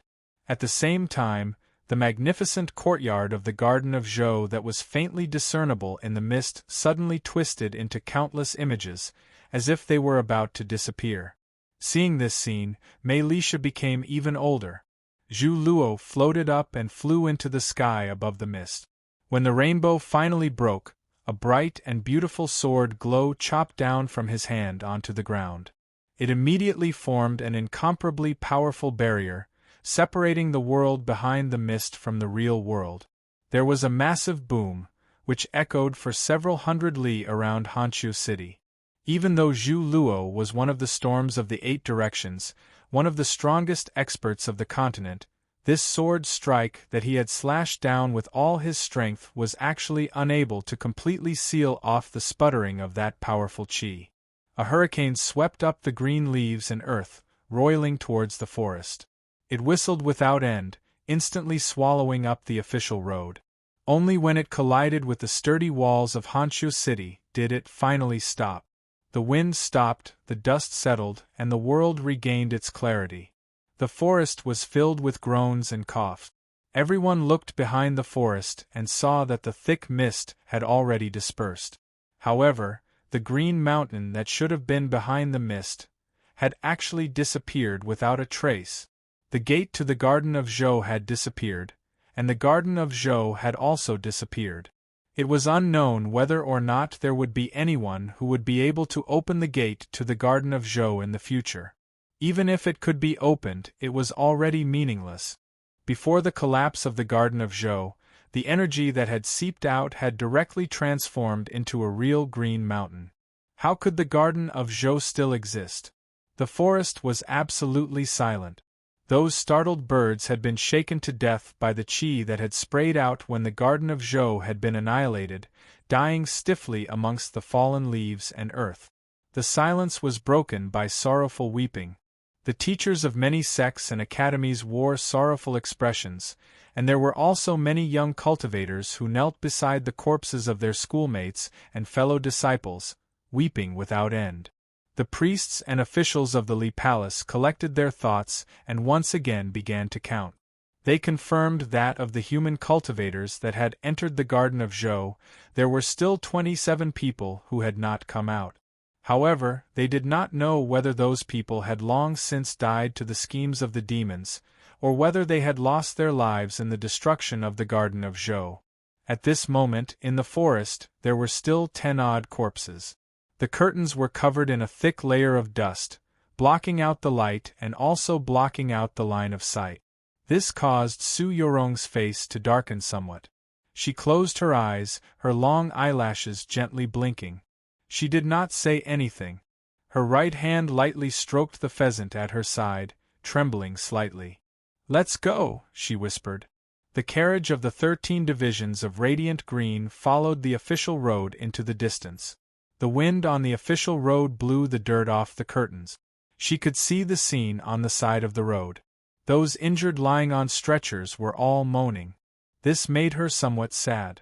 In the first few nights of the Garden of Zhou, she and Chen Chongqing had never met. They had constantly saved people. These injured people were saved by them together. As for Chen Chongqing, he also did not leave the Garden of Zhou. Only now did she understand a fact. The young Taoist on the other end of the letter from several years ago had also died. She had originally thought that she would not feel sad because of him, but now she realized that she still felt somewhat sad. If not for this engagement, he would not have come to the capital, would not have participated in the grand examination, would not have entered the Orthodox Academy, and would not have come to the Garden of Zhou. Naturally, he would not have died. He should still be in that old temple in Xining village, facing the 3,000 scriptures of the way every day, right? She had originally forgotten about those letters, but now, for some reason, she suddenly remembered that Chen Chongqing had once said in the letters that he had to memorize the scriptures every day. It made him feel very tired, but, no matter how tired it was still better than dying now, no? The wheels of the carriage rolled over the official road, giving off a rumbling sound. This was parting. Everyone had to learn how to part. Parting always made people sad. Even if she was Su Yorong, she was still only a 15-year-old girl. What made her most sad was that the person she was waiting for, in the end, still did not appear. Are you really called Su Xing? Are you really a disciple of the Snow Mountain sect? Do you still not know that I am called Su Yorong? Does anyone know that we once stood shoulder to shoulder in the grasslands, went through life and death together, quietly facing each other? Perhaps your family and teachers will grieve for you, but I do not even have the right to grieve. This is a truly sorrowful matter. Not long after the carriage of the 13 divisions of radiant green left, in the forest outside Honshu City, another sorrowful matter occurred. Someone was about to die. In this year's opening of the Garden of Zhou, because of the demon's schemes, the human cultivators had suffered disastrous casualties. Logically speaking, death was a very normal matter. But the person who was about to die was Liang Xiaoxiao of the Mount Li Sword sect. This matter was no longer normal, it was very sorrowful. Then, this sorrow would very quickly transform into anger. Because everyone present believed that the one who killed Liang Xiaoxiao was not a demon, but Zhixio. See you tomorrow. Chapter 358. The carriage of the 13 divisions of radiant green left, but the female disciples stayed behind. They, the disciples of South Stream Temple, and the priests of the Li Palace treated the injured in the forest. The cultivation world was currently in a season of blooming wildflowers, and this year's grand examination was even more of a big year. Coupled with the starlight from the mausoleum of books, there were actually several dozen young cultivators who had not yet reached the age of 20, who had overcome the barrier of life and death and successfully entered ethereal opening. The future of the human world seemed incomparably bright, but who could have imagined that such a major incident would occur in the Garden of Zhou? Whether it was the orthodoxy, the imperial court, or the sects of the south, they were all naturally incomparably nervous. Fortunately, the injuries on the bodies of the injured were not too serious. The majority of them had been injured by the falling rocks while escaping the Garden of Zhou. After some simple treatment, they were no longer in any danger. There were also several dozen cultivators who had been heavily injured by the demon experts in the first 2 nights. They had already received treatment from Su Yorong and Chen Chongqing, so they were no longer in any danger. Amongst these people, Qi Jian's injuries were the most serious. That treacherous sword had directly pierced through her abdomen, shaking off several of her meridians. In addition to the several dozen days and nights of fleeing and the effects of medicine, she was still unconscious. It was unknown when she would wake up. The Mountly elder who was watching over her had an extremely unsightly expression. With the Mountly teacher taking care of Qi Jian, Zhixue naturally could not get too close, but he did not go too far either. He stood under a scholar tree nearby, his eyes closed. Compared to the noisy and chaotic forest, he seemed very lonely. In reality, he had also suffered extremely heavy injuries, especially since the poison that Nank had planted in his body had already spread. However, he did not ask the priests of the Li Palace to treat his injuries. His slightly pale face showed no expression. Not only did he keep people at a distance of 1,000 li, the other human cultivators also did not take the initiative to ask about him due to the rumors related to him. The Mountly elder turned his head and glanced at Zhixue. His eyes were filled with inquiry and vigilance, as if he wanted to ask something. However, in the end, he turned his head again and returned his attention to the heavily injured and unconscious Qi Jian. As the last disciple of the Mountly sword sect master, Qi Jian's status was naturally different. As soon as she left the garden of Zhou, 2 cardinals of the Li Palace had already carefully examined her and confirmed that her life was not in danger. However, her injuries were extremely severe, especially her severed meridians and her coma. They could not think of any good methods to treat her, so they had to bring her back to the capital or Mountly as soon as possible. That Mountly elder knew of Qi Jian's past and was even more uneasy. If she really was so heavily injured that she could not get up, who knew what kind of madness his martial uncle would have?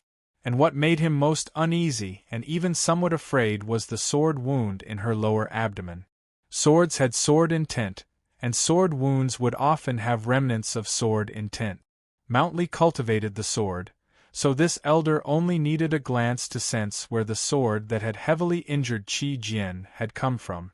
Just as he was feeling uneasy, several cries and shouts suddenly came from the depths of the forest.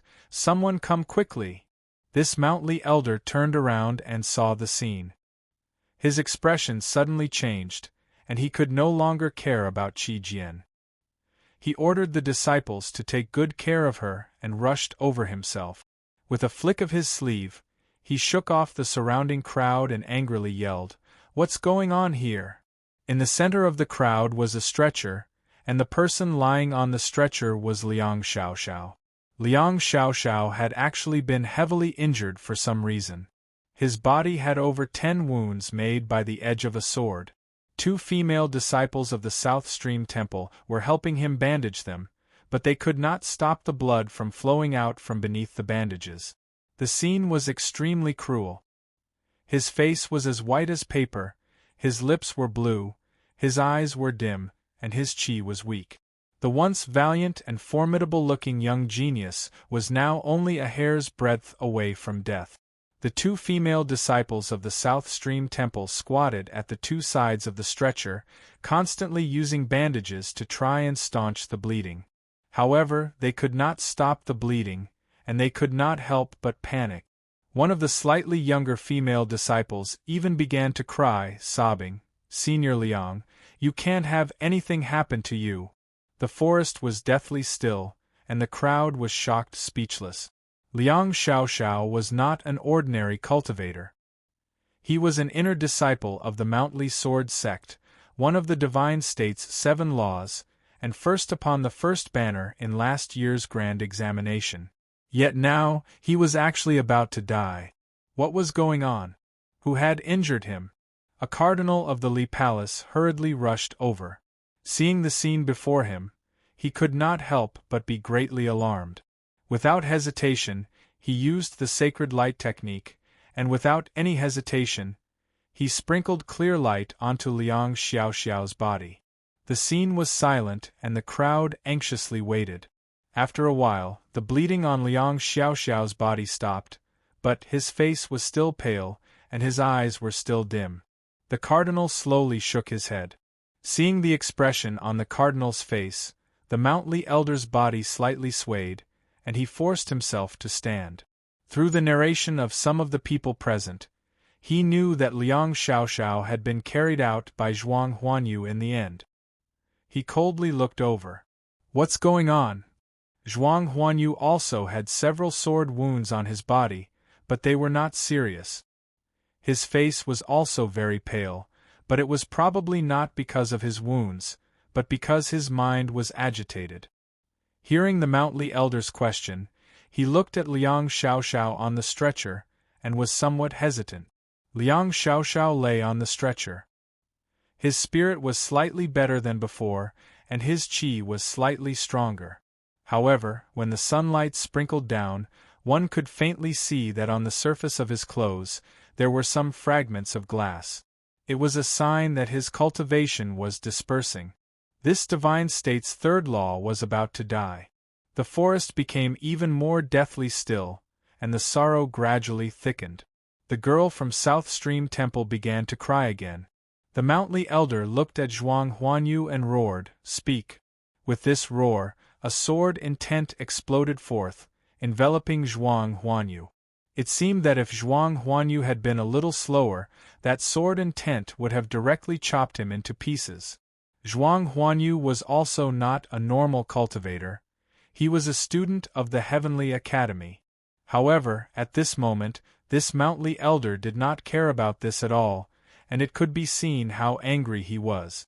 As the host of the opening of the Garden of Zhou, Zhu Luo had already arrived.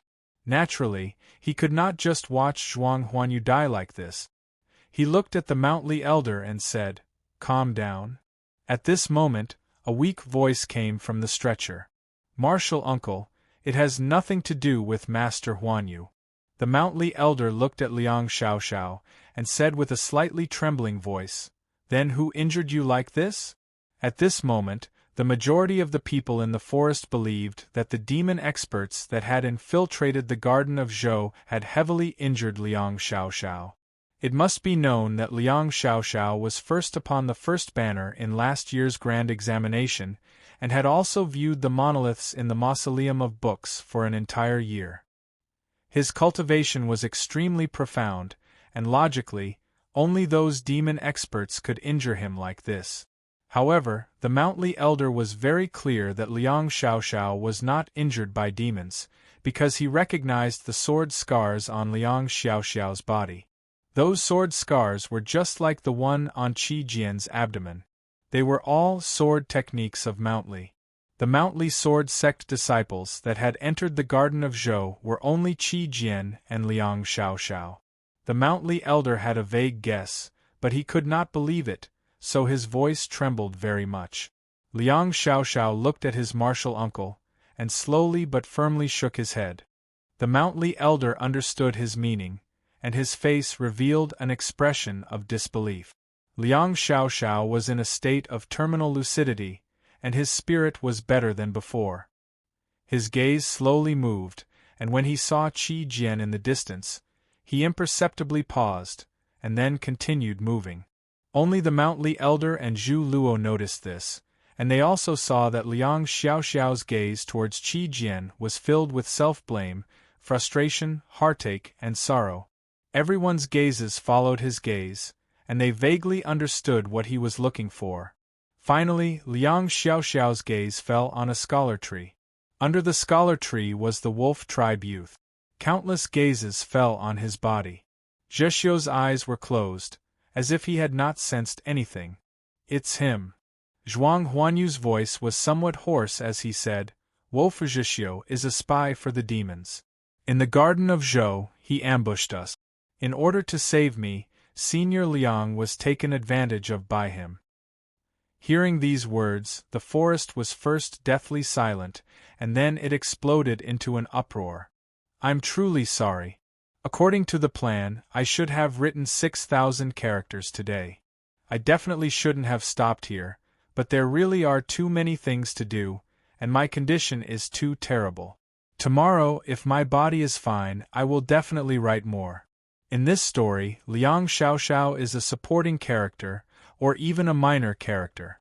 However, I am very serious about writing him, so I'm sorry again. In addition, a while ago, I reported to everyone that the book review area is holding a long-term welfare event. Readers who cast 2 or more monthly votes this month, or readers who cast 20 or more recommendation votes this month, will have the opportunity to receive 10,000 book coins and a set of Choosing Heaven's Diary's signature. Everyone can pay attention to the book review at the top of the book review area. The promised book review area welfare is here. Reply to participate. Chapter 359. The forest was silent. Countless gazes fell on Zhixio, each with different emotions. Zhu Luo slightly squinted his eyes, thinking about something. Mei Lisha was not there at all. In front of the Green Mountain, he stared at the garden of Zhou that had already disappeared. His aged face was filled with an indescribable expression. So that's how it is. The Mountly elder looked at Zhixio and said expressionlessly. Footsteps and the sound of rushing wind could be heard from the forest. The cultivators of the Southern Longevity sect and Holy Maiden Peak did not wait for orders to be given. They spread out, vaguely blocking off all possible routes that Zhixio could take. Based on the situation, they would strike at the very next moment. Logically, there was no reason for everyone to firmly believe Zhuang Huanyu's accusation that Zhixio was a demon spy. The problem was that Liang Xiaoxiao, who was on the stretcher, stared at Zhixio without concealing the hatred and vigilance in his eyes. Moreover, he did not say a word of objection. Liang Xiaoxiao was one of the Divine Kingdom's 7 laws, and Zhuang Huanyu was a proud disciple of the Heavenly Tao Academy. The testimonies of these two people were very powerful, and the most important thing was that Liang Xiaoxiao was severely wounded, and his true essence was scattered. He was about to die, and no one would doubt his words. Who would lie at the moment of death? Zhixio was not a human cultivator, and had no relations with the many cultivation sects of the Central Plains. However, he had killed demons on the snowy plains, cooperated with the great Zhou army, and achieved many military merit. Many nobles in the capital admired him. In essence, it was an exchange of benefits and considerations, but it did not prevent people from wanting to help him. The status of the Li Palace was relatively high. The cardinal who had just treated Liang Xiaoxiao slightly frowned. He thought that the sword wounds on Liang Xiaoxiao's body did not seem to be the method Zhixio used to kill. He hesitated and said, "I think the most fatal should be the sword wounds." An instructor of the Star Caesar Academy looked at Zhuang Huanyu with a cold expression and said, "Correct, how do you explain that? Zhixio has achieved military merits time and time again, and killed who knows how many demons on the snowy plains. You actually say that he colluded with the demons to kill people in the Garden of Zhou. How can anyone believe that?" It was indeed so. Especially the sword wounds on Liang Xiaoxiao's body, they clearly did not come from Zhixio's hands. This question was even more fatal. Many people once again looked towards Zhuang Huanyu, wanting to hear how he would explain. After a moment of hesitation, Zhuang Huanyu said, "Perhaps he had been concealing himself all these years, and wanted to use those military achievements to win the trust of us humans. The accusation of colluding with the demon race cannot be used with the word or," the instructor of the Star Taker Academy said bluntly. He did not care about his identity at all. Zhuang Huanyu's eyes were slightly red. It was unknown whether it was because of anxiety or anger. He opened his mouth as if he wanted to say something, but in the end he didn't. He seemed to subconsciously look towards the stretcher. Liang Xiaoxiao shook her head with difficulty and said, "Don't say it." Upon seeing this scene, the Mountly elder vaguely understood that his conjecture had become true. His complexion became extremely pale and his body shivered. Hearing Liang Xiaoxiao's weak voice, Zhuang Huanyu tightly shut his mouth. His face was pale and his body was slightly cold. However, his coldness was not the same as that Mountly elder's coldness. Looking at the blood-covered Liang Xiaoxiao on the stretcher, thinking of the previous conversation in the Garden of Zhou, as well as the several dozen mournful sword glows, he couldn't help but feel a chill in his heart. At the time, outside the mountainside Whispering Wood, Liang Xiaoxiao saw the scene of Zhixio carrying Qi Jian out of the Garden of Zhou. He very calmly gave a few instructions to Zhuang Huanyu, then without any warning or hesitation, He unsheathed his sword from its sheath and displayed an extremely powerful sword move. That sword move was the last move of the Mountly sword style. It was the most heroic and decisive. Using this sword move could bring the greatest harm to the enemy, but it would also mean that the user would die under this move. Back in the Grand Examination, the reason why Gohan Shi had withdrawn from the battle was because he saw that Chen Chongqing had decided to use this sword move. Liang Xiaoxiao had used this cold and tragic move on his own body. Zhuang Huanyu was stupefied. He had never seen such a cold and cruel person. If he was so cold and cruel to himself, then how could he be so cruel to others? Yes, this was a scheme that Liang Xiaoxiao had come up with on the spur of the moment.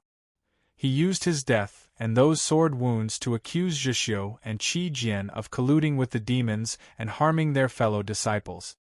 He did not say Qi Jian's name in front of so many people, because he was a Mountly disciple who loved his fellow disciples and valued the reputation of the sect above his own life. Even if he was about to die, he did not want Mount Li's clean reputation to be tarnished. He still felt pity for his junior, and it was precisely because he was such a person that his words were all the more trustworthy. Using his own death to exchange for benefits, Liang Xiaoxiao was truly very frightening. The most frightening thing was, before he made this decision, he did not have the slightest hesitation. Moreover, it was clear that he did not care whether Zhuang Huanyu would act according to his plan or not. Liang Xiaoxiao had used his own death to weave a conspiracy, causing Zhuang Huanyu to be incomparably terrified. He wanted to escape, but he knew that he couldn't escape. From the moment that Chen Chongqing's group of 3 had been assassinated by Liang Xiaoxiao and the demon race's experts at the lakeside, and from the moment that he hadn't appeared, he had walked onto a wrong path. In the past, there were many moments where he had the opportunity to correct his path, including now. He could have said the truth of the matter, but he would be a coward if he did that, so he did not. Afterwards, he had to continue on this path, unable to turn back.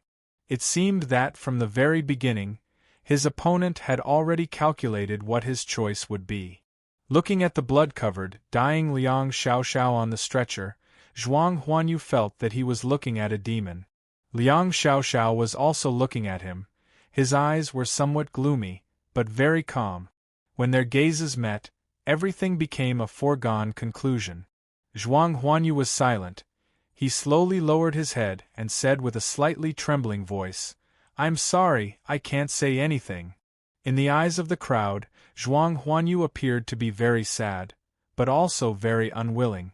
He could not say anything, but in reality, he had already said a lot, and it was even more terrifying than saying it out loud. Zhu Luo slightly raised his eyebrows and looked at the crowd, at the still unconscious Qi Jian. Qi Jian had no idea what had happened. "What do you have to say?" The new instructor of the Heavenly Academy came to the scene. Hearing the situation, his expression was slightly cold, and he looked at Zhixiu under the locust tree and asked. Zhixiu expressionlessly said, "Liang Xiaoxiao was a spy of the demons, but I did not kill him." The scene was once again in an uproar. The Mountly elder said with a cold expression, "What did you say?" Zhixiu recounted what had happened by the lake. He was not good with words, so he spoke very slowly, but it was precisely because of this that his story was somewhat believable. The Star Caesar Academy instructor asked, "What you said, do you have any witnesses?" Zhixiu and Liang Xiaoxiao accused each other of being a spy of the demons, but there was naturally no evidence, so they could only seek witnesses. At this moment, there were not many people present who believed Zhixiu's words. The words of the Star Caesar Academy instructor were undoubtedly an opportunity that Zhixiu had to grasp. After a moment of silence, Zhixiu said, "I know that you will not believe my words. When Qi Jian wakes up, you will naturally understand." The cardinal met the gazes of the crowd, shook his head and said, "His injuries are too heavy, and there are some serious problems with his meridians. I don't know when he will wake up," or even Zhuang Huanyu sneered, and said with grief and indignation, If he won't wake up, then.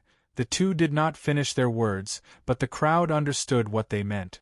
It was possible that Qi Jian would never wake up.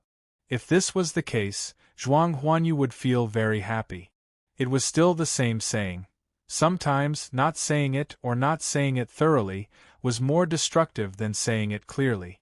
These details, in addition to the sword wounds on Liang Xiaoxiao's body, had already made many people think that they had roughly guessed what had happened in the Garden of Zhou. They knew why Zhuang Huanyu was so indignant and wanted to say something, but stopped. They also knew why Liang Xiaoxiao was about to die, but was still unwilling to say more. According to what Zhixiu said, you were not there at the time.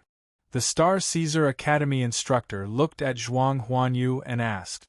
Zhuang Huanyu was silent for a very long time, and finally raised his head. He had made his choice, so he appeared very calm. To choose between being a coward for a lifetime and a warrior for a quarter of an hour was very easy. He had already been a coward once, so in the story he was telling, he would obviously be a warrior, even though he was very clear that this was the behavior of a coward. After listening to Zhuang Huanyu's story, the scene once again became quiet. Under the scholar tree, Zhixiu felt the strange gazes from all around him, felt the pressure that was gradually solidifying. He slightly lowered his head, very confused. He was currently unable to see, so he was even more confused as to how humans could so easily lie with their eyes open. In order to cover up a lie, more lies were needed, and there would inevitably be loopholes. Zhuang Huanyu's story was completely fabricated by Liang Xiaoxiao in a very short amount of time, so it was obviously impossible to guarantee that all the details were perfect. Zhu Luo, who had been silent all this time, suddenly said, Chen Changxing was also there? In Zhixiu's story, Chen Changxing played a very important role, but in Zhuang Huanyu's story, Chen Changxing appeared, but was only mentioned in a few words. Zhixiu did not understand and said, Yes, Chen Changxing can testify. The professor of the Heavenly Academy looked at him and slightly frowned. Chen Changxing did not leave the Garden of Zhou, he should already be dead. You know this, so you purposely said this? Hearing that Chen Changxing had died in the Garden of Zhou, Zhixiu was silent, no longer saying anything. Liang Xiaoxiao's voice became weaker and weaker. So he did not leave the Garden of Zhou, then it's nothing. After saying this, he sighed, a little regretful, a little happy, and a little perplexed. In short, it was very complicated. The forest once again became quiet, everyone was shocked, speechless. Could it be that Zhixiu's collusion with the demons actually involved Chen Changxing? How could one weave a perfect lie? It was not to constantly use new lies to make up for it, but to be like drawing, one needed to know how to leave blank, to give people space to think.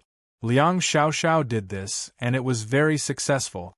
Of course, even at this moment, this lie could not be said to be perfect, because the words of a living person were never more trustworthy than the words of a dead person.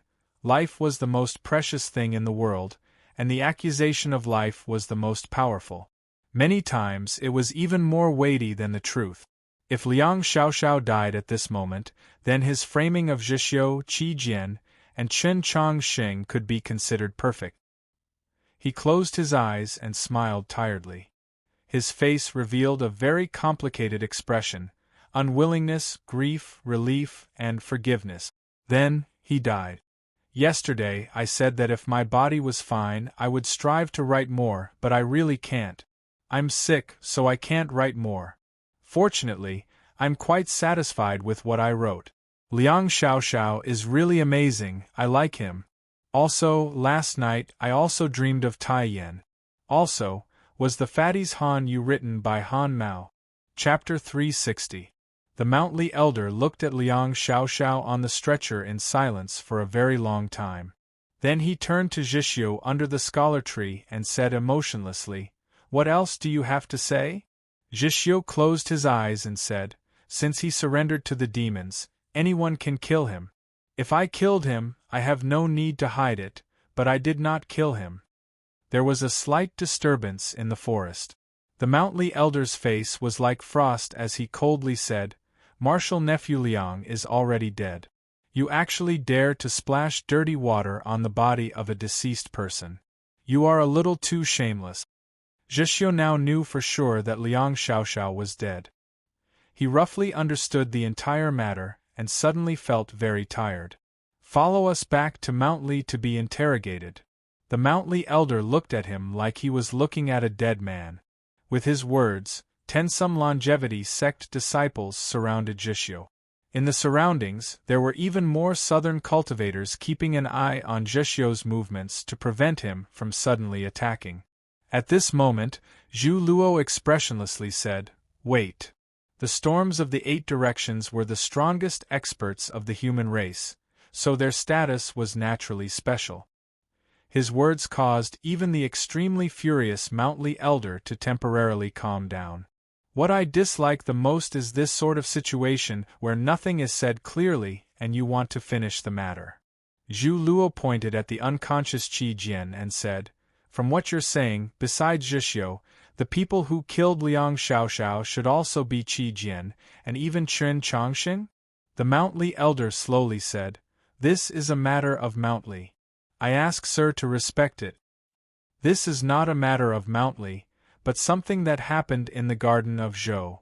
Zhu Luo expressionlessly said, "This year's opening of the garden of Zhou will be presided over by me. Whatever happens in there, you must let me understand."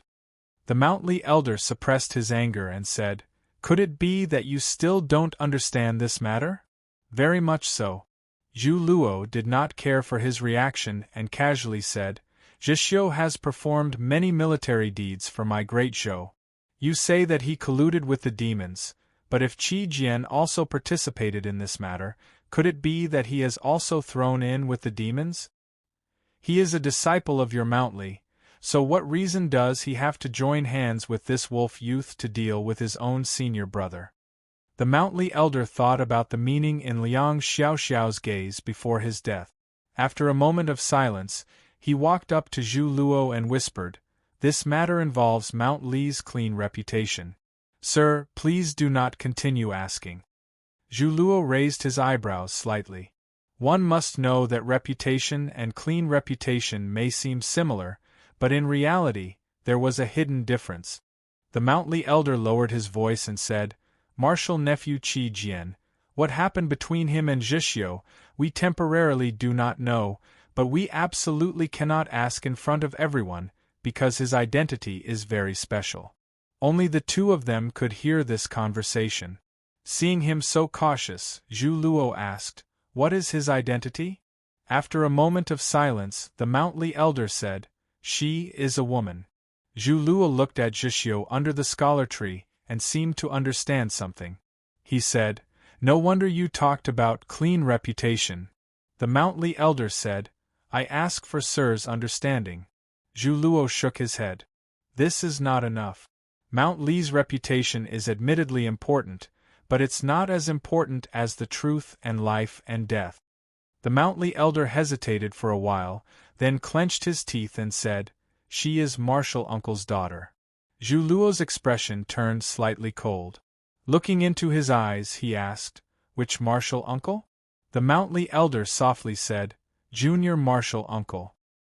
Hearing these 3 words, Zhu Luo fell silent for a very long time. The storms of the 8 directions had an incomparably lofty status in the human world, only below the 5 saints. Logically speaking, any name would not make him feel any fear, but there was one person that had to be eliminated here. So it was Su Li's daughter. It was actually Su Li's daughter. No wonder she had been accepted as the last disciple of the Mountly sect master. All of Mountly regarded her as a treasure, and even Qiushan Jun and Go Hanshi cherished her in the palm of their hands. Looking at the unconscious Qi Jian, Zhu Luo thought of these things and shook his head. The Mountly elder said, "Many thanks for Sir's understanding.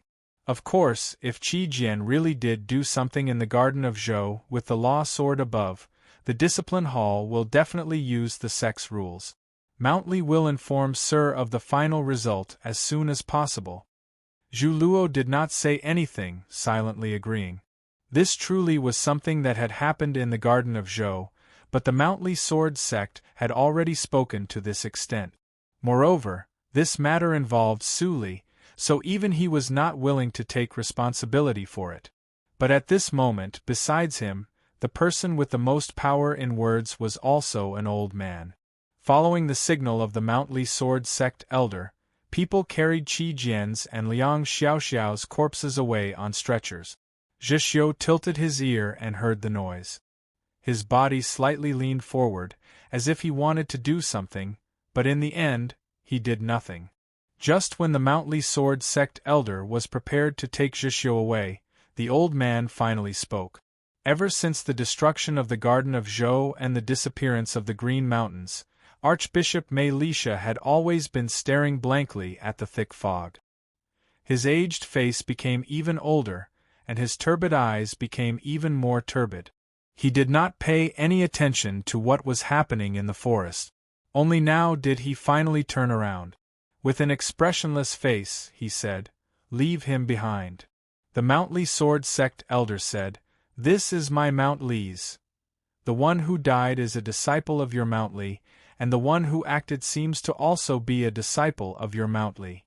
I don't care about the trivial internal affairs of your Mountly, but what right do you have to take Zhixiu away? Just because of what Liang Xiaoxiao said before he died?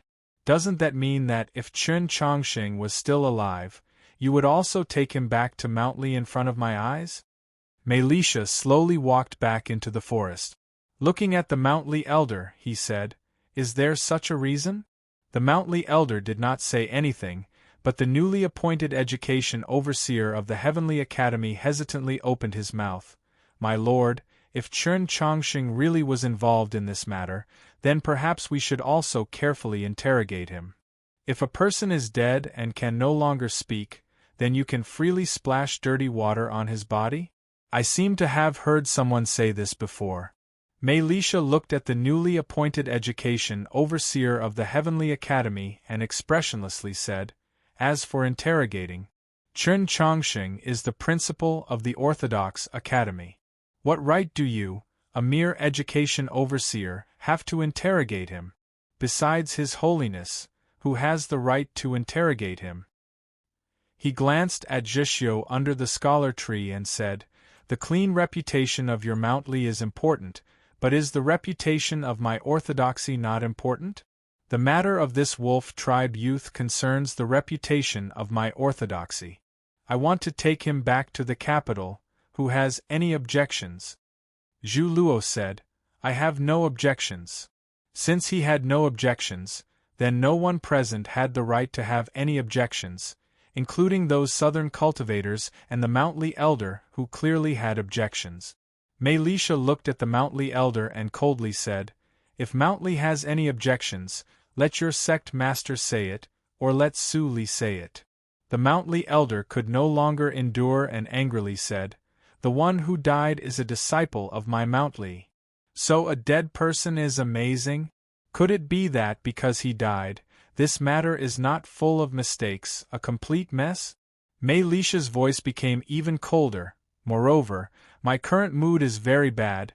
His Holiness's mood is also about to be very bad. The entire Orthodoxy's mood is also going to be bad, because Chen Chongqing is dead. Principal Chen Chongqing of the Orthodox Academy is dead."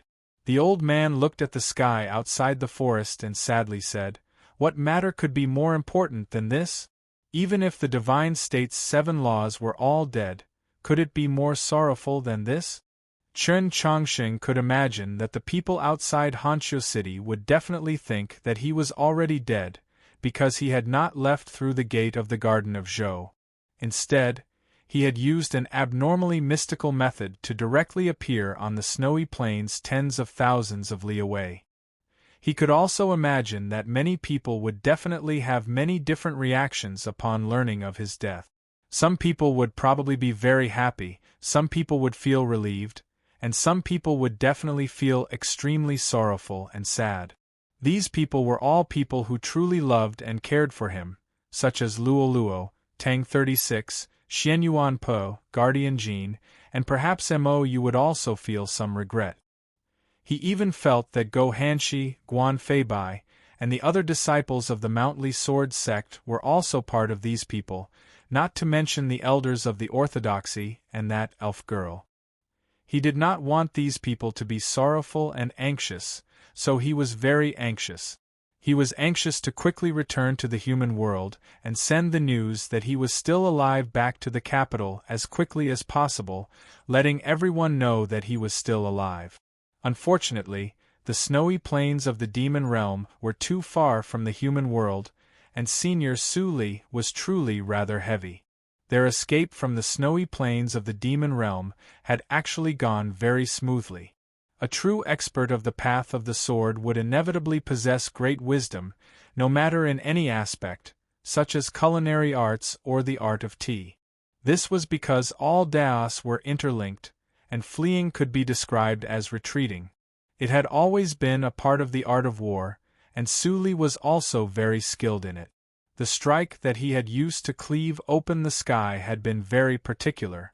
That strike had cleaved open several hundred li of the path of the sword, heading straight south. It was extremely in accordance with the true meaning of the path of the sword. The straightest is the closest, and the closest is the fastest. But who could have imagined that the place where that strike had actually landed was actually in some snowy mountain range to the southwest? Black Robe had vaguely sensed something, but when the demon army had changed their strategy and surrounded that snowy mountain range from east to west, all that was left by the hot spring was a few bloodstains and a single jasmine flower that had been plucked. At that time, Su Li had already arrived in a glacier 400 li away. Of course, he was on Chen Chongqing's body. Chen Chongqing's body that had been bathed in dragon blood seemed to possess an inexhaustible amount of energy, providing him with a powerful strength that was enough for him to display an astonishing speed. To be able to run 400 li in such a short amount of time was truly rather astonishing. Even Su Li felt rather astonished, but the oncoming wind and snow were like knives cutting at his face. Every time he wanted to praise Chen Chongqing, the words that came out of his mouth would turn into angry rebukes. He did not linger in the glacier for even a moment. Chen Chongqing continued to madly run south along the crack in the ice. He felt rather thirsty, so he stabbed his hand into the ice beside him. 2 clear marks appeared on the pale blue and beautiful piece of ice, shards of ice flying in all directions. He stuffed the piece of ice into his mouth, and felt that his body, which had heated up from running, had slightly cooled down. It was very comfortable. He ran through the glacier and the snowy plains, over the snowy ridges and great mountains. Chen Chongqing carried Su Li on his back as he madly ran without end. When he was thirsty, he would chew on some ice and snow, and when he was hungry, he would endure. He did not sleep day or night, until one day, he finally saw a human city appear in the distance. Just like that, he traversed the 10,000 li of the snowy plains of the demon realm. He couldn't hold on any longer and directly fell backward. The next chapter should be done before 11 o'clock. Chapter 361. When Chen Chongqing woke up, he discovered that he was still lying in the snow, and the sky was about to turn dark. Dusky rays of light shone down from the west, illuminating the low city in the distance, and also illuminating the rag wrapped around Su Li's body. This rag was something he had found in an abandoned hunter's tribe while he was fleeing. The edges had long been tattered, and now, illuminated by the twilight, it seemed like it was about to ignite. Su Li sat cross-legged in the snow, his head lowered. The rag covered his head, making it seem a little like a black robe. Chen Chongqing asked, "I'm lying in the snow, Senior, you're not going to do anything?" After running madly without end, he had finally passed through the endless snowy plains and distanced himself from the threat of the demons. One could imagine what kind of effort and price Chen Chongqing had paid for this, and how exhausted he was. The moment he saw the human city, he immediately fell to the ground and found it hard to get up. Yet even under these circumstances, Su Li did not think of helping him, which made him feel rather uncomfortable. Su Li's voice came out from the rag, seeming very righteous and confident. If I could move you, would I need you to carry me everywhere? Besides, when you fall to the ground and can't get up, can't you pay attention to your posture? Don't forget, I'm on your back. If you fall with a plop, do you know how badly I'm squashed? Chen Chongqing felt very helpless. As he fled, he would occasionally speak a few words with this senior. He had long since confirmed that he, who had never been good with words, could not gain any advantage in a conversation, even if he was clearly in the right. He supported his aching body and slowly crawled out of the snow. He walked up to Su Li, put him on his back again, and continued to advance into the distance. By the time he reached the human city, the sky was already completely dark. Fortunately, there were many torches lit on the city walls, illuminating the ground in front of the city. Only because of this did he, who was already extremely exhausted, not fall over because of the icicles on the road. This was an extremely simple and crude, yet extremely sturdy little city. To be more precise, this was the frontmost military stronghold of the Great Zhou's Northwest Army. There was no such thing as a curfew in the military stronghold, but those who entered the stronghold had to undergo an even more careful body search and inspection. It must be known that other than the most daring of adventurers, very few commoners would appear here. When he was being searched, Chen Chongqing was very worried that Su Li would be angry, so he nervously looked over.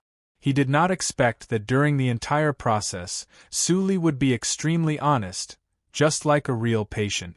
The soldiers in the fortress began their routine interrogation. Chen Chongqing could not take out any documents to pass through the customs, nor did he have a travel pass.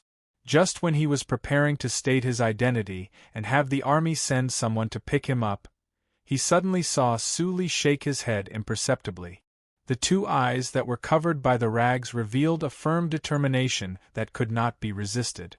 Su Li took out 2 sets of customs clearance documents from somewhere on his body.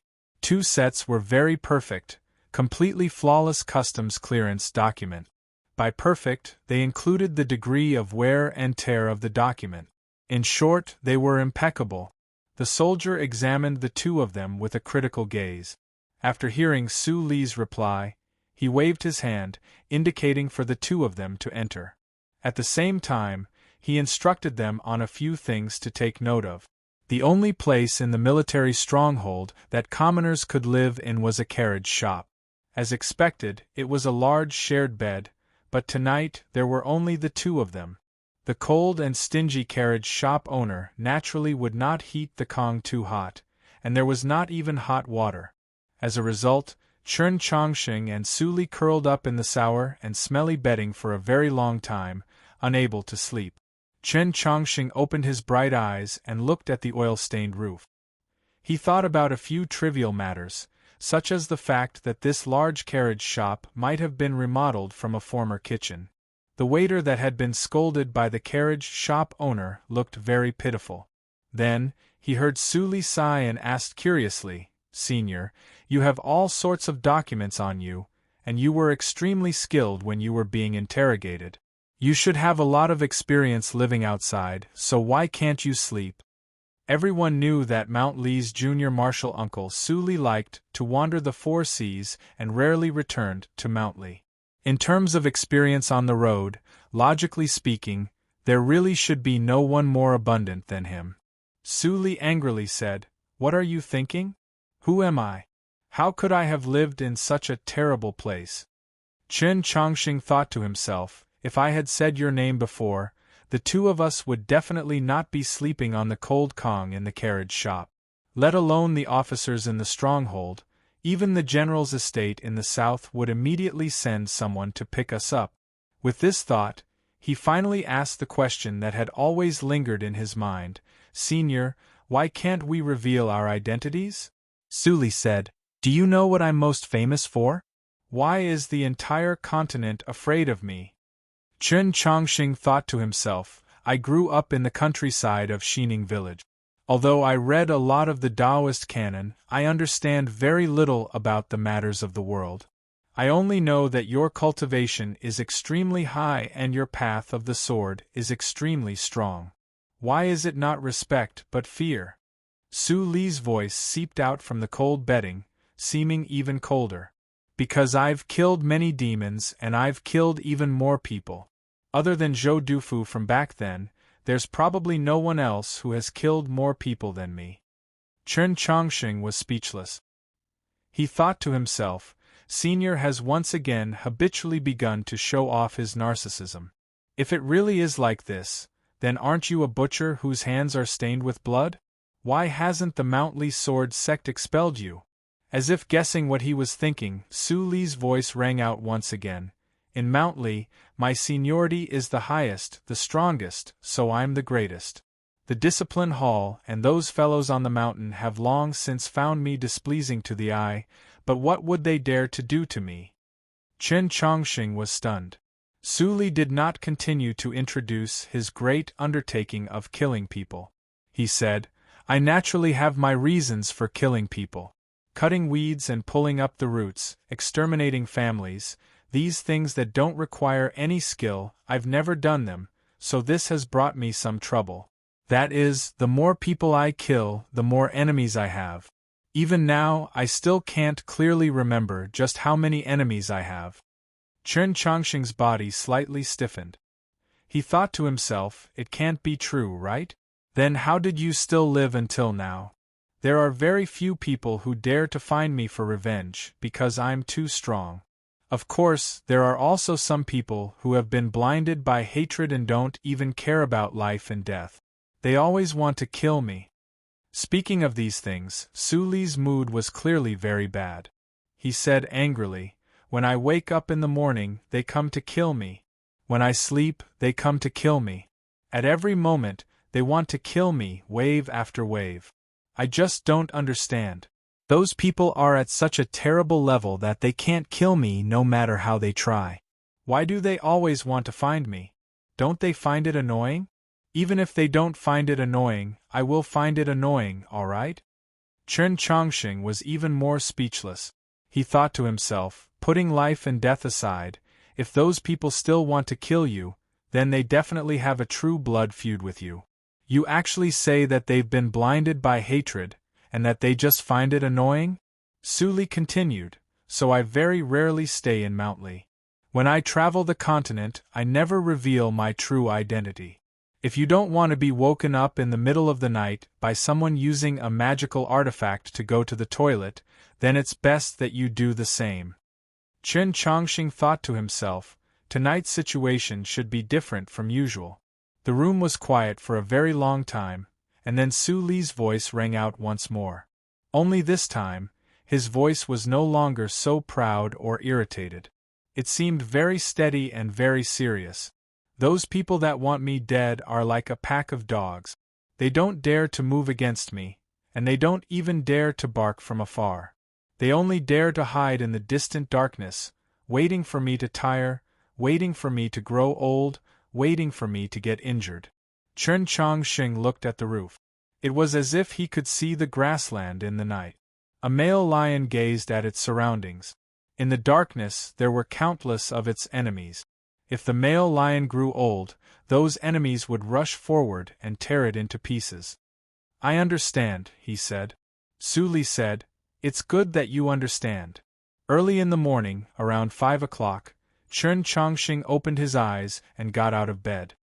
His face was somewhat pale, and he seemed somewhat haggard. However, he was much better than when he was fleeing on the snowy plains. It was just that his mind was even more tense than when he was fleeing. Because of what Su Yi had said last night, he always felt that this large carriage store, and even the entire military stronghold, was brimming with danger. In the dimly lit streets and the slightly warm kitchen, a sword's shadow that could bring death could appear at any time. For an expert at Su Li's level, his enemies, were assuredly extremely frightening. Chen Chongqing knew that he was no match for those people, so he could only hope that he could see through their movements and prepare for battle. He also knew that he might be overly sensitive, but when it came to matters of life and death, He had always believed that no matter how sensitive or careful he was, it was never excessive. The porridge was thin and fragrant, and the steamed buns were as hard as rocks. Sitting at the table and eating breakfast, he silently observed everything around him. He did not seem like a tourist, but more like a bodyguard. But Suli was very natural, as if he did not care about anything. Chen Chongqing silently thought to himself. That cold and stingy shopkeeper could still be considered normal, but the waiter that he had scolded last night was somewhat problematic. In a place with such vile living conditions, how could there be such a zealous waiter? Last night, when they were staying at the inn, that waiter had taken the initiative to ask if they wanted hot water, which resulted in him being scolded by the shopkeeper.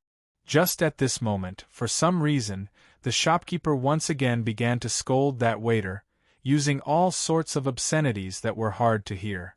Suli continued to drink his porridge, occasionally raising his eyebrows, as if he was treating this scolding as an appetizer. After the quarrel came the beating. That waiter seemed extremely honest, and no matter how much he was scolded or beaten, he did not have any gut. He only held his head and ran around the inn, but Chen Chongqing became even more vigilant. That waiter ran to their table. Chen Chongqing unhesitatingly pulled out his dagger. That waiter did not see it, as if he was about to collide with his sword. If he sheathed his sword, or if he tilted his sword, that waiter would take advantage of the situation to get close. Logically, when a guest saw that the waiter that had been very attentive to him last night was about to collide with the sharp tip of a sword, even if it was in his instincts, he would still tilt to the side and give way. Chen Chongqing's breathing became slightly hurried. He did not know what he should do. Sheath his sword? If this was a real waiter, then he was indiscriminately slaughtering the innocent. If this was a fake waiter, then he was seeking his own death, and he was even going to implicate Senior Suli. He did not know what to choose. Thus, Suli made the choice for him. Suli took the chopsticks in his hand and lightly stabbed at a certain place on his upper arm. This time, there was no strength, no true essence, and no sword intent. Chen Chongqing's dagger, however, stabbed out like a bolt of lightning. This dagger did not stab at the waiter, because at the very beginning, the dagger had tilted to the side. His dagger stabbed into the abdomen of the shopkeeper who was chasing after the waiter. Squelch! The dagger stabbed deeply, all the way to the hilt. Just like that, the shopkeeper died. Sorry for the delay. Chapter 362. The fresh blood flowed back along the blade, but was blocked by the edge of the sword, so it did not flow onto Chen Chongqing's hand. However, for some reason, he seemed to be able to feel the warmth of the blood. He even felt that his hand was somewhat wet and sticky, very uncomfortable. Then he remembered that this seemed to be the first time he had killed someone. From Xining village to the capital, participating in the Ivy League gathering, the grand examination, the duels, and then entering the Garden of Zhou, he had fought in many battles. However, other than the demon general couple that had died in front of the mausoleum of Zhou, no one had died under his sword. In other words, this shopkeeper was the first person he had killed. The shopkeeper slowly collapsed in front of him. His round eyes were filled with unwillingness and despair. His face had long since lost its harsh appearance, only deathly ash. Chen Chongqing was silent for a while, then pulled out the dagger from his abdomen. After that, he was silent again. He looked at Suli, using his eyes to express his doubts. No matter how he looked at it, this shopkeeper did not seem like an assassin. On the contrary, there were many suspicious points about that waiter. Why did Senior borrow my sword to kill him? He was not like those passionate and hot-blooded youths who misunderstood that Suli was indiscriminately killing the innocent. He did his best to remain calm and did not make a judgment beforehand. This was the best judgment, so Suli was very satisfied. He said, "If you want to ask me why I killed him, it's very difficult for me to use simple words to explain." Chen Chongqing said, "He did not have any killing intent on his body, nor did he have the ripples of true essence of a cultivator." Su Li placed the bowl of porridge in his hands on the table and used his chopsticks to point at the shopkeeper's corpse in the pool of blood. He said, "To open a large cart in a place like a military stronghold, how could the shopkeeper not have any killing intent?" Chen Chongqing thought about it and understood what he meant. This truly was a point of doubt. Su Li said, also, he was too much like the owner of a large cart. He was harsh and easily angered, but in reality, this kind of resemblance only matched the impression the shopkeeper of a large cart has in the hearts of the people. The real shopkeeper of a large cart, in this kind of place where even birds don't shit, can be cold and indifferent, so how could he have the mood to teach his own waiter a lesson? Chen Chongqing felt that these words were to teach him, so he listened very seriously. Su Li used his chopsticks to point at the shopkeeper's corpse and continued, "Of course, these are only points of suspicion, not evidence. The evidence lies in the fact that there are no ripples of true essence on his body, but there is qi." Chen Chongqing lowered his head and rummaged through the shopkeeper's body for a moment. He found a magic tool that looked like a jade pendant.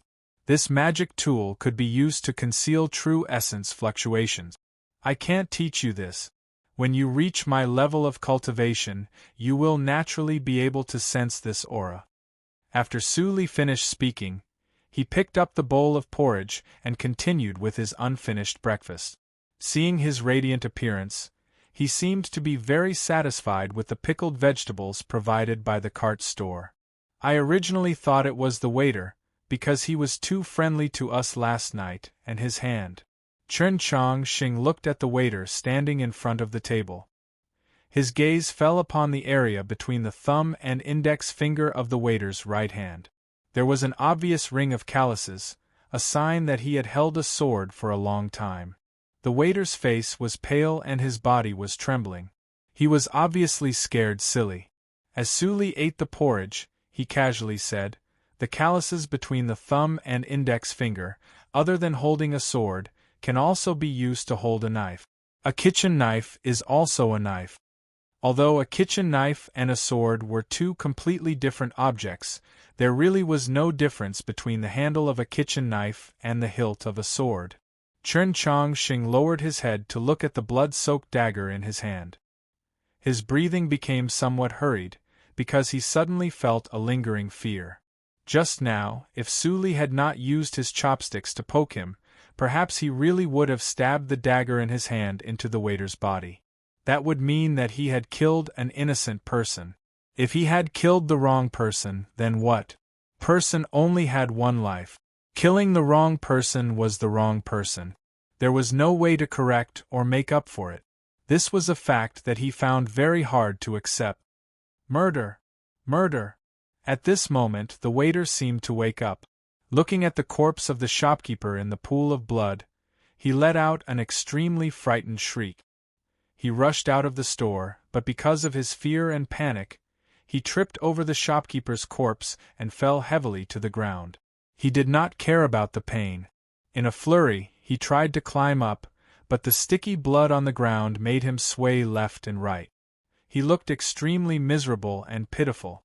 Chen Chongqing felt somewhat apologetic. He went forward and prepared to help him up from the ground. At this moment, Su Li finally finished his breakfast. He wiped his mouth in satisfaction and once again placed the empty bowl of porridge on the table. Then, he threw the chopsticks in his hand. He seemed very free and easy, very hedonistic. However, his chopsticks seemed to be thrown very casually, but they just happened to hit a certain place in Chen Chongqing's ribs.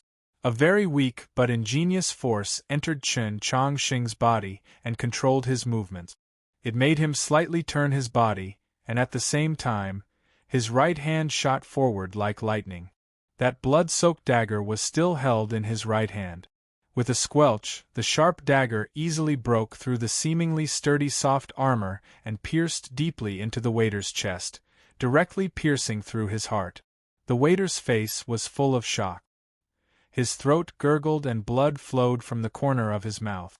He slowly fell forward and died. This time, Chen Chongqing was truly stunned. His face instantly paled. At this moment, the dagger was still deeply embedded in the waiter's chest. As he held it in his hand, he seemed to be able to clearly feel the entire process of the heart that the dagger had pierced through, from its slow beating to its complete stillness. He looked at Su Li with some unease. If Su Li could not provide sufficient proof, at least a proof that was stronger than the shopkeeper's, then he would find it very difficult to accept everything that had happened. Fine, since he needed strong proof, then he would find it himself. He used his slightly trembling hand to turn the corpse over. When he saw the little crossbow in the waiter's hand that was clearly dipped in poison, he finally let out a breath. "Senior, how did you see this?" The gaze he used to look at Su Li was no longer uneasy, but filled with admiration. Su Li said, "Didn't you hear what the shopkeeper was cursing at the waiter?" At the time, Chen Chongqing's attention had been focused on the details of the shopkeeper's and the waiter's movements, so he did not pay attention to these contents. The shopkeeper's cursing was very splendid, and there was a lot of content. I'm referring to the specific content, like how the waiter was gluttonous and lazy. What does this prove? It proves that they truly knew each other. Su Li stood up and looked at the two corpses on the table. Or perhaps they were companions that grew up together. Who knows? In any case, I only know that the companions of an assassin are definitely also assassins. Chen Chongqing once again felt admiration. He thought to himself, it really is the details that determine success or failure. Experience is above everything. It's just that in the end, there's still an element of conjecture. What if I killed the wrong person? Killed the wrong person? Then it's wrong. What else can I do? Su Li said expressionlessly. Then he opened his arms and said, "What are you waiting for? Hurry up and come over."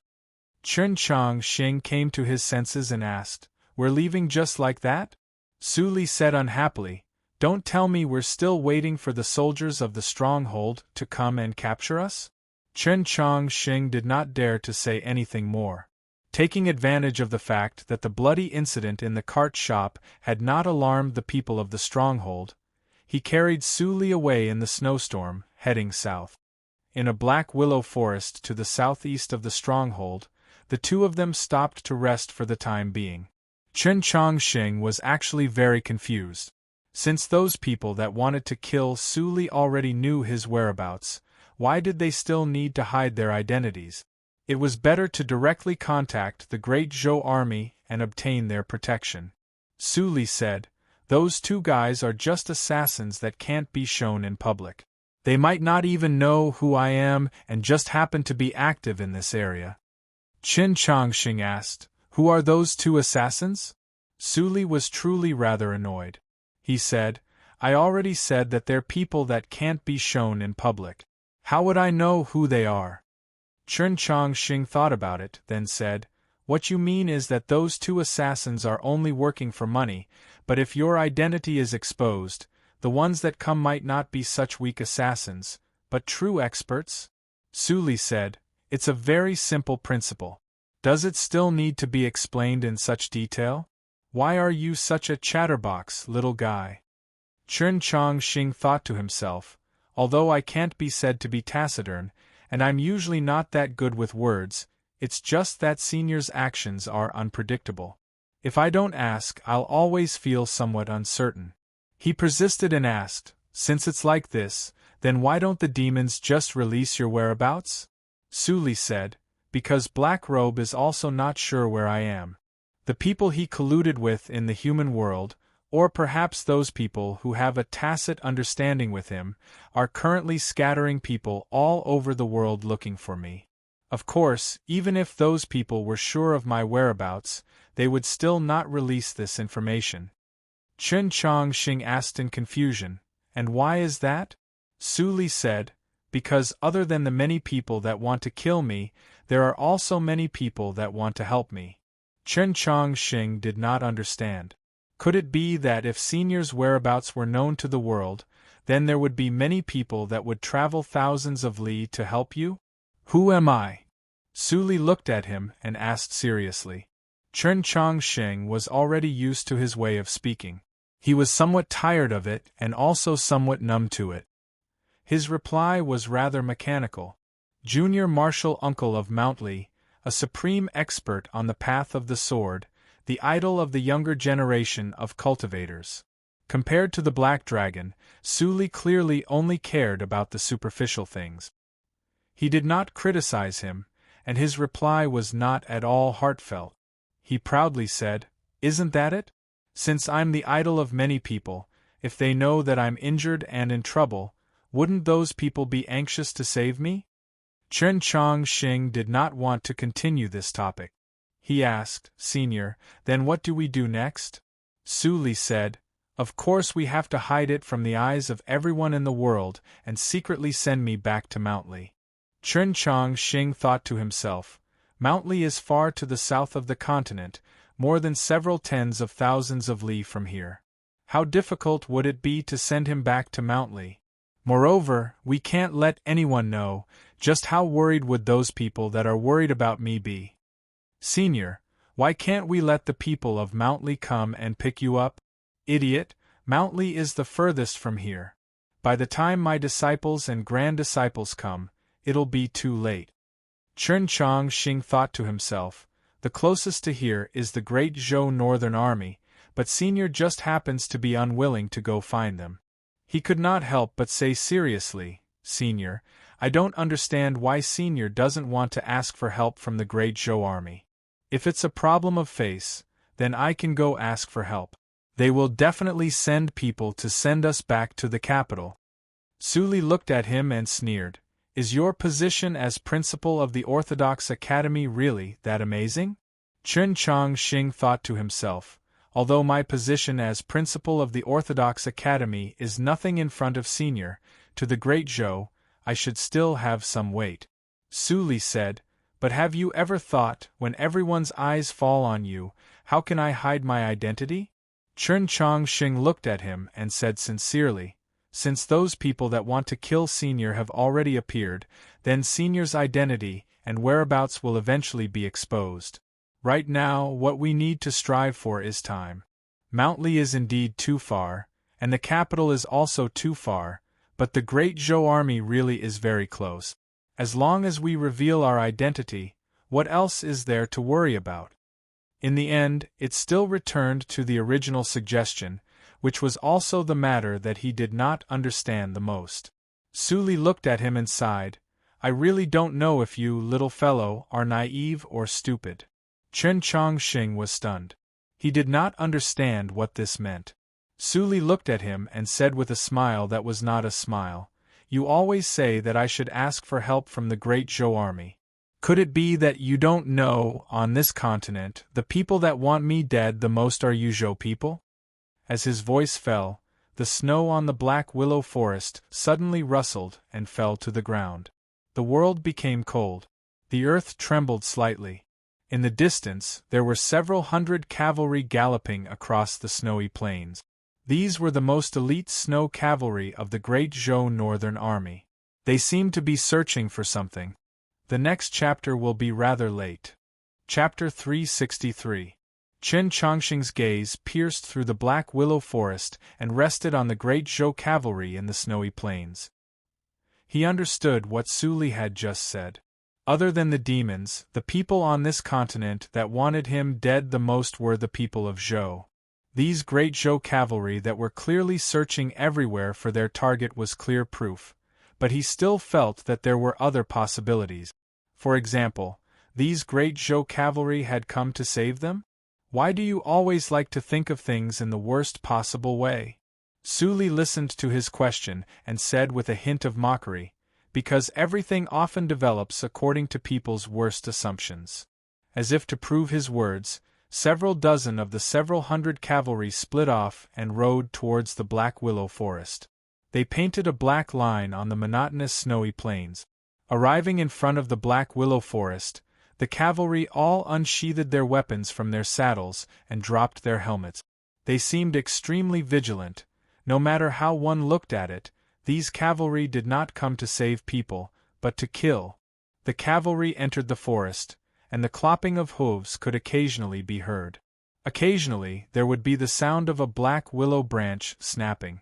Whether it was to save people or to kill people, they did not need to hide their tracks.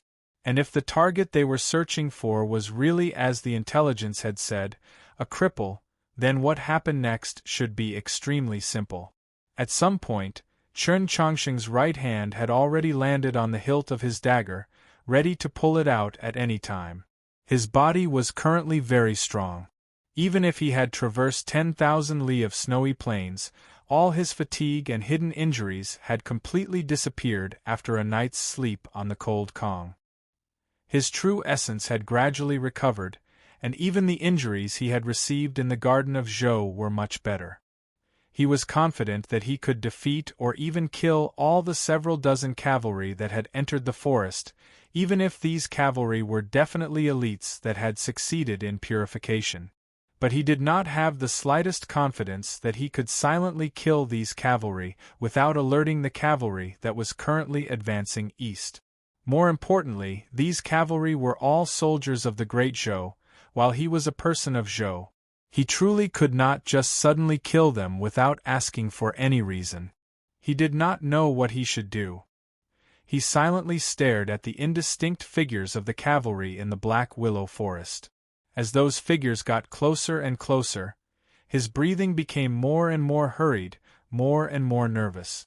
The hand that gripped the hilt of his dagger became whiter and whiter. If he allowed the situation to continue like this, it would not be long before those cavalry saw him and Su Li's figures. "Senior, let's go." He finally made his decision. Turning around, he indicated for Su Li to come closer, and then he prepared to carry Su Li and escape. Since he could no longer continue to hide, nor could he unsheath his sword to kill, he could only run. Fortunately, he now possessed an unimaginable speed, so he was confident that those cavalry would not be able to catch up in a short amount of time. As for what sort of trouble the Zhou army would bring once they discovered his and Su Li's whereabouts, he temporarily did not care about it. Su Li had no intention of leaving.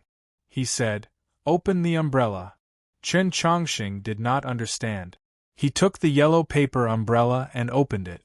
Then, according to Su Li's instructions, he poured his true essence into the handle of the umbrella. At the same time, he activated a certain mechanism on the umbrella rib. A faintly discernible qi descended from the surface of the yellow paper umbrella. It was like a formless waterfall, covering the surroundings. The cold wind was unable to blow into the yellow paper umbrella, but snow began to fall from the sky. The light snowflakes landed on the umbrella silently. Dozens of cavalrymen came to the depths of the black willow forest and stopped not far from them. Chen Chongqing was very nervous. Looking at the cavalrymen that were 10 yards away, he could even clearly see the color of the eyes of the leader of the cavalry. The dozens of cavalrymen acted as if they hadn't seen anything, continuing to disperse into the black willow forest. After an unknown amount of time, Chen Chongqing confirmed that the cavalrymen had already left the black willow forest. Only then did he realize that the two hands that were holding onto the handle of the umbrella and the hilt of the sword had become somewhat stiff because of his nervousness. "Close the umbrella," Su Li said. He did as he was told and properly closed the yellow paper umbrella. He tied it to his waist and then prepared to leave. "Don't be in too much of a hurry. Those cavalrymen should still be waiting outside," Su Li said again. Chen Chongqing did not question him. He once again sat down in the pile of snow by the tree. Afterwards, he looked at the yellow paper umbrella and sighed ruefully. "I really didn't think that this umbrella would have such a wondrous use." The corner of Su Li's mouth perked up. "Why don't you think about who I am?" Chen Chongqing did not respond. He really was somewhat tired of it, and he also knew that even if he did not respond, this narcissistic senior would definitely have a way to continue the conversation for him. Just as expected, Su Li's eyebrows perked up, as if he wanted to fly up. He proudly said, "This is a magical artifact that I and Old Man Tang designed together. It uses the heaven-shrouding sword as the pivot and uses countless rare materials as the body. Even meditation cultivators might not be able to see through the illusion. Don't tell me these ordinary cavalrymen want to see through my umbrella? Chen Chongqing wanted to say something, but then hesitated. Su Li's eyebrows perked up even higher. If you have something to say, then say it. Chen Chongqing said, Senior, this umbrella is mine. The Black Willow Forest was very quiet. The snow fell without a sound. When they had first left the hot spring in the snowy ridge, they had argued over this matter. Chen Chongqing thought about how heavily injured he was, so he did not continue. However, at this moment, he could not hold it in any longer, because he believed that this umbrella had always been his. Su Li looked at him and sneered, Do you know the origins of this umbrella? Chen Chongqing had heard a few stories about the yellow paper umbrella from Zhixiu. Combined with what he had seen and heard in the garden of Zhou and on the snowy plains, he basically knew everything. He nodded his head. Su Li paid no attention to him, and continued to tell the story of the umbrella. In the end, he stared into Chen Chongqing's eyes and said, I found the sword, I designed the umbrella, and in the end, you say that this umbrella is yours? Chen Chongqing said, But the materials for this umbrella were all found by the Tang Old Master. Back then, didn't Senior leave this umbrella in the Wenshui Tangs because you couldn't afford it? Su Li's expression gradually grew cold. Say that again. Chen Chongqing thought to himself that saying he couldn't afford it was indeed somewhat inaccurate.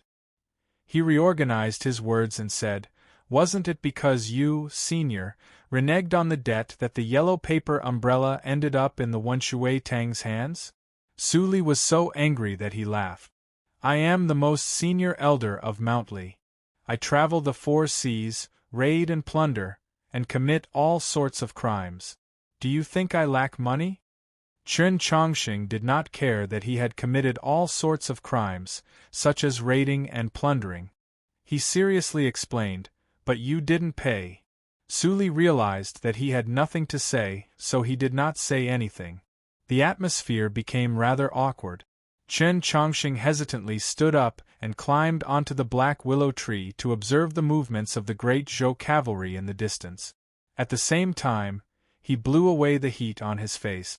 After a while, he descended from the black willow tree and said to Su Li, Senior, those cavalry should have really retreated. Su Li ignored him. Chen Chongqing said, Senior, if those cavalry really did come to kill you, then do you still need to hide your tracks? You don't believe us Zhou people, but there will always be people you can trust. Just like you said before, there will be people who will come to kill you, and there will also be people who will come to save you. Although you are far from the mountain, those people who want to save you might be very close. Su Li looked into his eyes and said, The problem is, are there more people who want to kill me, or are there more people who want to save me? Which one is more urgent? Chen Chongqing said with some hesitation, Senior, aren't you thinking of human nature too darkly? It's not human nature, it's the human heart. Human nature cannot be tested, and the human heart cannot be guessed. Fanatical love and loathing, in the end, are all benefit. Emperor Taizong was clearly a shameless person who killed his brother and forced his father, and Zhou Dufu was clearly a butcher who killed without counting. Why is it that in the eyes of ordinary people, there is a golden light on their bodies? It's because Emperor Taizong and Zhou Dufu brought them enough benefit. They drove the demons back to Xuelao City, allowing the humans living in the Central Plains to avoid the flames of war, to avoid being enslaved by other races. Thus, they are naturally what the hearts of the people desire. Su Li looked at him and seriously asked, And me? I live in a peaceful era without war. Other than killing a few demon generals, I haven't done too much. What have I done for the human world? What kind of benefits have I obtained for cultivators and the common people? Is it worth them traveling tens of thousands of li to help me? Is it because my path of the sword is powerful and invincible, and my bearing is free and unrestrained? It was clearly a very serious, even very serious discussion or instruction, but because of those last 2 sentences, it had a different flavor. Chen Chongqing did not know how to respond at all. He asked, "Then what about the Southerners?" In ordinary people's minds, Mount Li's junior martial uncle Su Li was currently the strongest person in the Southern world. It was also because of his existence that the South could maintain its last dignity and pride before the flourishing Great Zhou. Of course there are many Southerners who thank me, but there are also many Southerners who hate me. As I said a few days ago, I killed many people. Since I grew up in the South, then the majority of the people I killed were Southerners. They all had relatives, schoolmates, and descendants, so how could they like me? Of course, no matter how many people there are who hate me, they can't be the majority.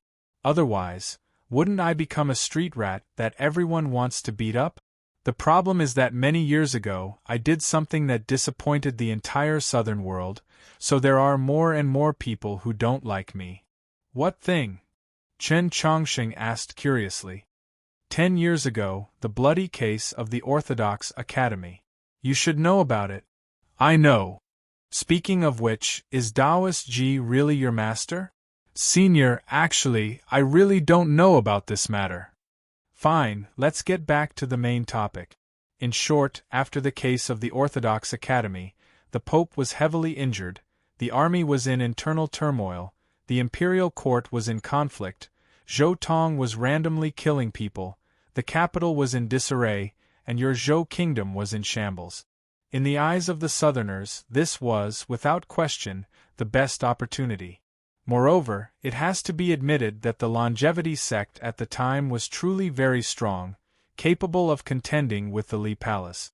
And then, when the Southerners were about to act after several years of preparation, I went to the longevity sect for some reason and killed off all those elders. As a result, the matter they were preparing to do could only be left unsettled. Senior, this sort of secret is truly shocking to hear, but why do I always feel that Senior is using this method to praise himself? What's there to praise about such a tragic matter? It was very rare that Su Li did not continue to praise himself. His expression was so calm that it made one's heart palpitate. See you tomorrow. Chapter 364. Su Li expressionlessly said, "The Southerners' best and last chance was lost just like that. What will they thank me for? Other than thinking that I'm a madman, the people of Zhou won't thank me." Chen Chongqing thought it over, then said, "Not liking, not thanking, does not mean that they want Senior to die." Su Li said, "In the blink of an eye 10-odd years have passed. Tianhai, Old Man Yin, and that woman from Holy Maiden Peak still wholeheartedly want the confluence of North and South, but I still don't agree. If I don't agree, Mount Li won't agree, and the longevity sect won't agree. The confluence of North and South will forever be a large flat cake drawn on paper. Tell me, do these saints not want me to die?" Hearing Su Li's words, Chen Chongqing fell silent for a very long time. Thinking back to when he had just left the Garden of Zhou and the great battle array he had seen on the snowy plains, he said, "The demons also want Senior to die. Don't you think this is very absurd? Remember, the enemy of an enemy is not necessarily a friend, because there is something called benefit in the middle. If I die, the continent will be thrown into turmoil, and the Demon Lord and Tianhai are also the two most confident people in the world. They are confident that they can use the chaos to obtain what they want, so of course they want me to die." Chen Chongqing looked at Su Li and said very seriously and sincerely, "Senior, then why don't you support the confluence of North and South? No matter how you look at it, this matter is beneficial to the human race." "Do I have to do things that are beneficial to the human race? Fine, these words are too much like the words of a great villain. I take them back." Su Li looked at him and calmly said, "But can you answer a question of mine? What's the difference between being ruled by Tianhai and being ruled by the demons?" Chen Chongqing really wanted to say that the difference was too great. A war between races could easily lead to the danger of extinction, while a war between humans was just a question of who lowered their heads. However, he knew that to a person like Su Li, being ruled was in itself an unacceptable situation. There truly was not much difference between the two. Senior, could it be that the world in your eyes has always been so dark? It's not dark but colorless, cold ice. I've said it before, it's benefit. Could it be that we can't think of the world in a positive light?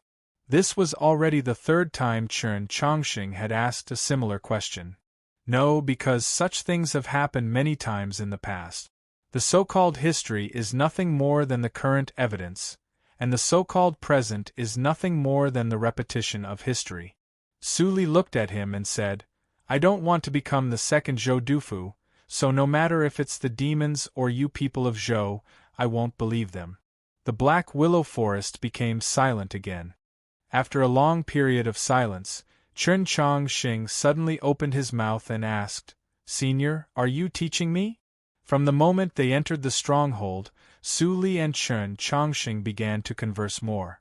Afterwards, no matter if it was the encounter with the assassins or the great Zhou cavalry, or the seemingly casual but actually rather meaningful choice of topic, they all indicated that Su Li was trying to teach Chen Chongqing a few things: how to view this world and how to continue living. Su Li looked at him and said with slight mockery, Isn't it a little too late to understand now?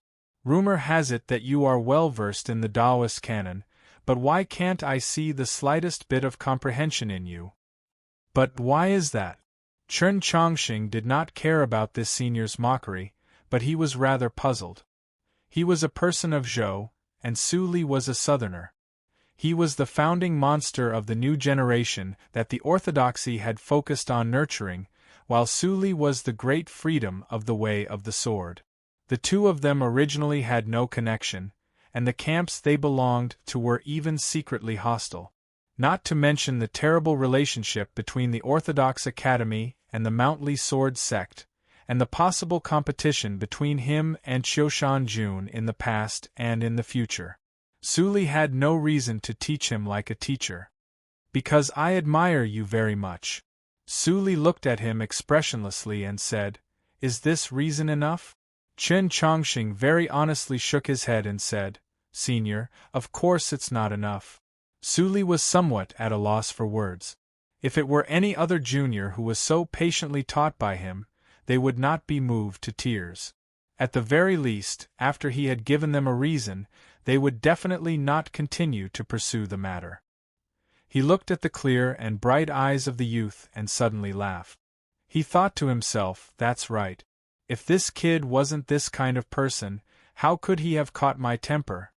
Because I hope that you can live on well, the longer you live, the better, he said seriously to Chen Chongqing.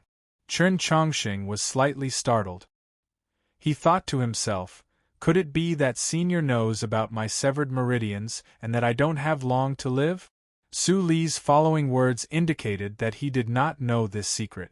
He said, Because only by living long enough can you become strong enough. I hope that you can continue to be strong until the very end. What's the very end? The next pope.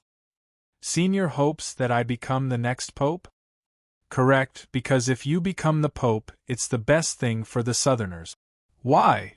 Because you're not willing to kill people, and even more so, you won't revel in killing people. You're very clear about everything other than life and death. I've never seen a young man at your age that doesn't care about fame and fortune. Of course, your obsession with my yellow paper umbrella sometimes makes me begin to doubt my own judgment. I don't know how Senior saw that I don't care about fame and fortune, but can I become the Pope just like this? Chen Chongqing subconsciously looked at the dusky sky, looked at the snowflakes falling from an unknown height and said, It feels so far away. Su Li looked at him with some interest and said, Could it be that you've never had this sort of awareness? Chen Chongqing withdrew his gaze and asked in a slight daze, What awareness?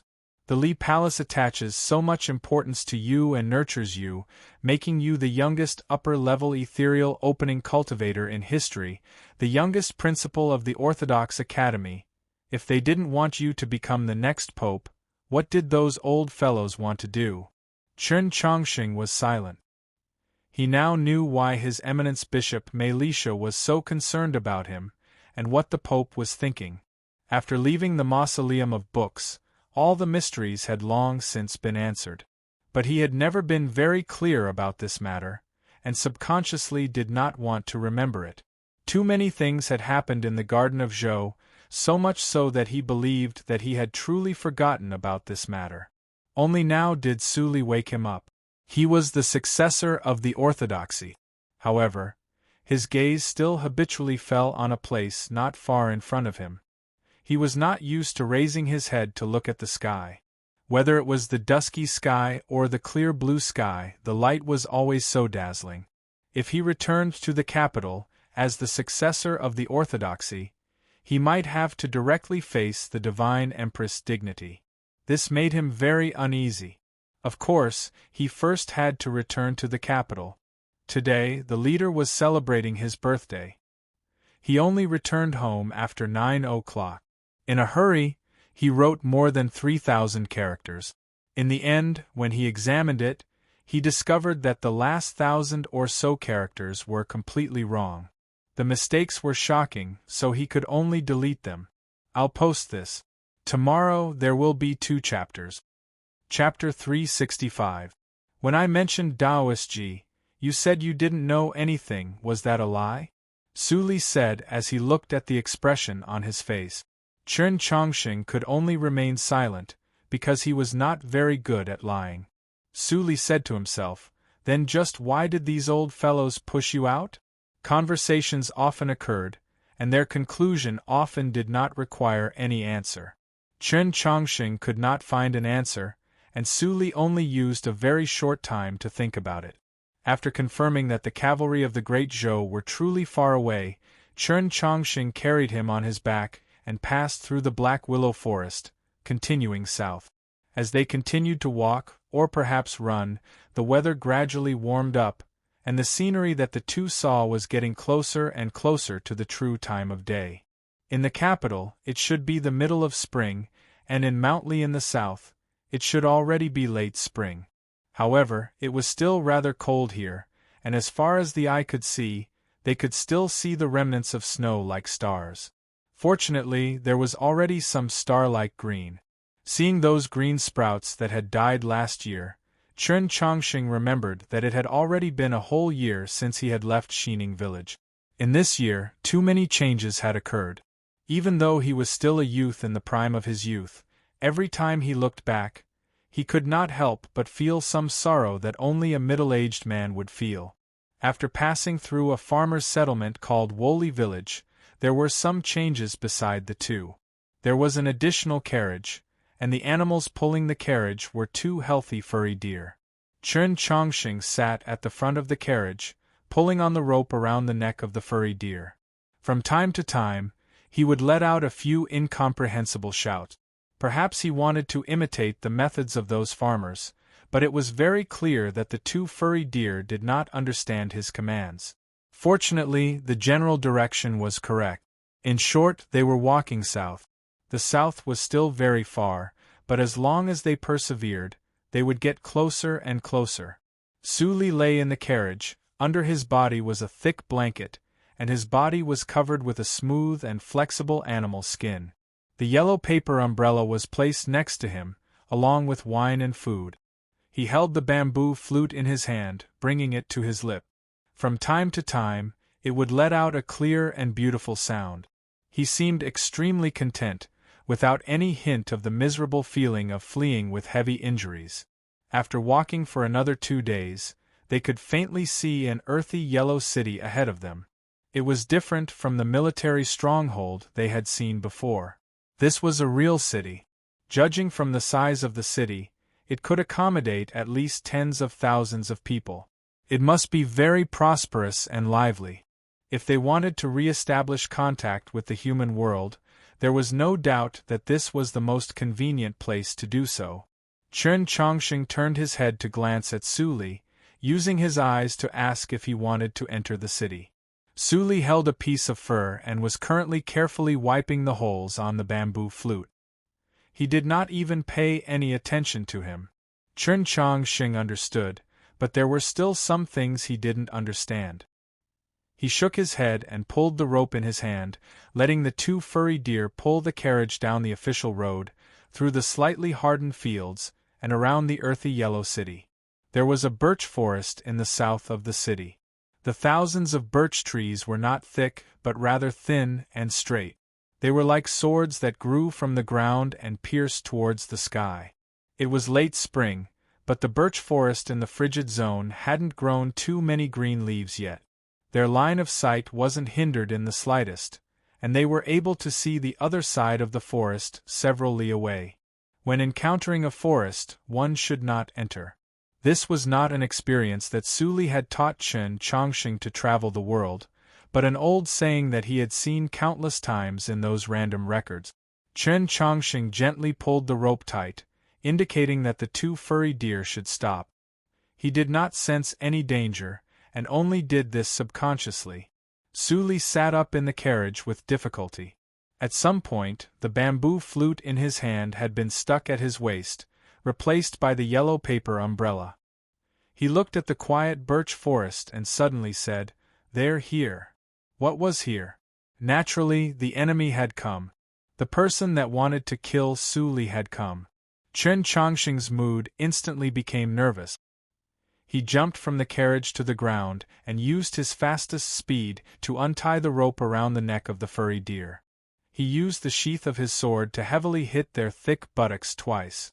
The furry deer felt the pain and ran in the opposite direction of the birch forest.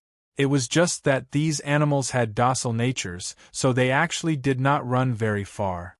They stood several dozen zhang away and looked at Chen Chongqing. They seemed very confused, as if they did not understand why Chen Chongqing had hit them. "You're worried about their lives, but what about me?" Suli was very angry as he looked at Chen Chongqing. Chen Chongqing gripped the sheath of his sword and said, "Then, Senior, do you want to go in or not?" When he had just left the hot spring in the snowy ridge, he had asked Suli, but Suli was not willing. Moreover, it seemed that even now, Suli had not changed his mind. He only heard Suli sneer and say, "If I want to go in, what if you die? I'm not willing to place all my hopes on someone else, let alone someone as weak as you." Chen Chongqing thought to himself, this really is reasonable. Although Senior is currently unable to fight, his battle experience and wisdom far surpass mine by several hundred times. With him at my side, he can at least help me a little. There was no movement in the quiet birch forest. He asked somewhat uneasily, "What do I do next? Should I charge into the forest?" Suli completely did not understand what he meant. He asked, "Why do you want to charge into the forest?" Chen Chongqing said, "Yesterday, Senior said that the most important thing in battle is that instant when you switch from defense to offense. If you can truly catch your opponent off guard, then even the strongest opponent can lose." Suli stared at him and said, "So you're prepared to charge into the forest, find that person, and then kill him?"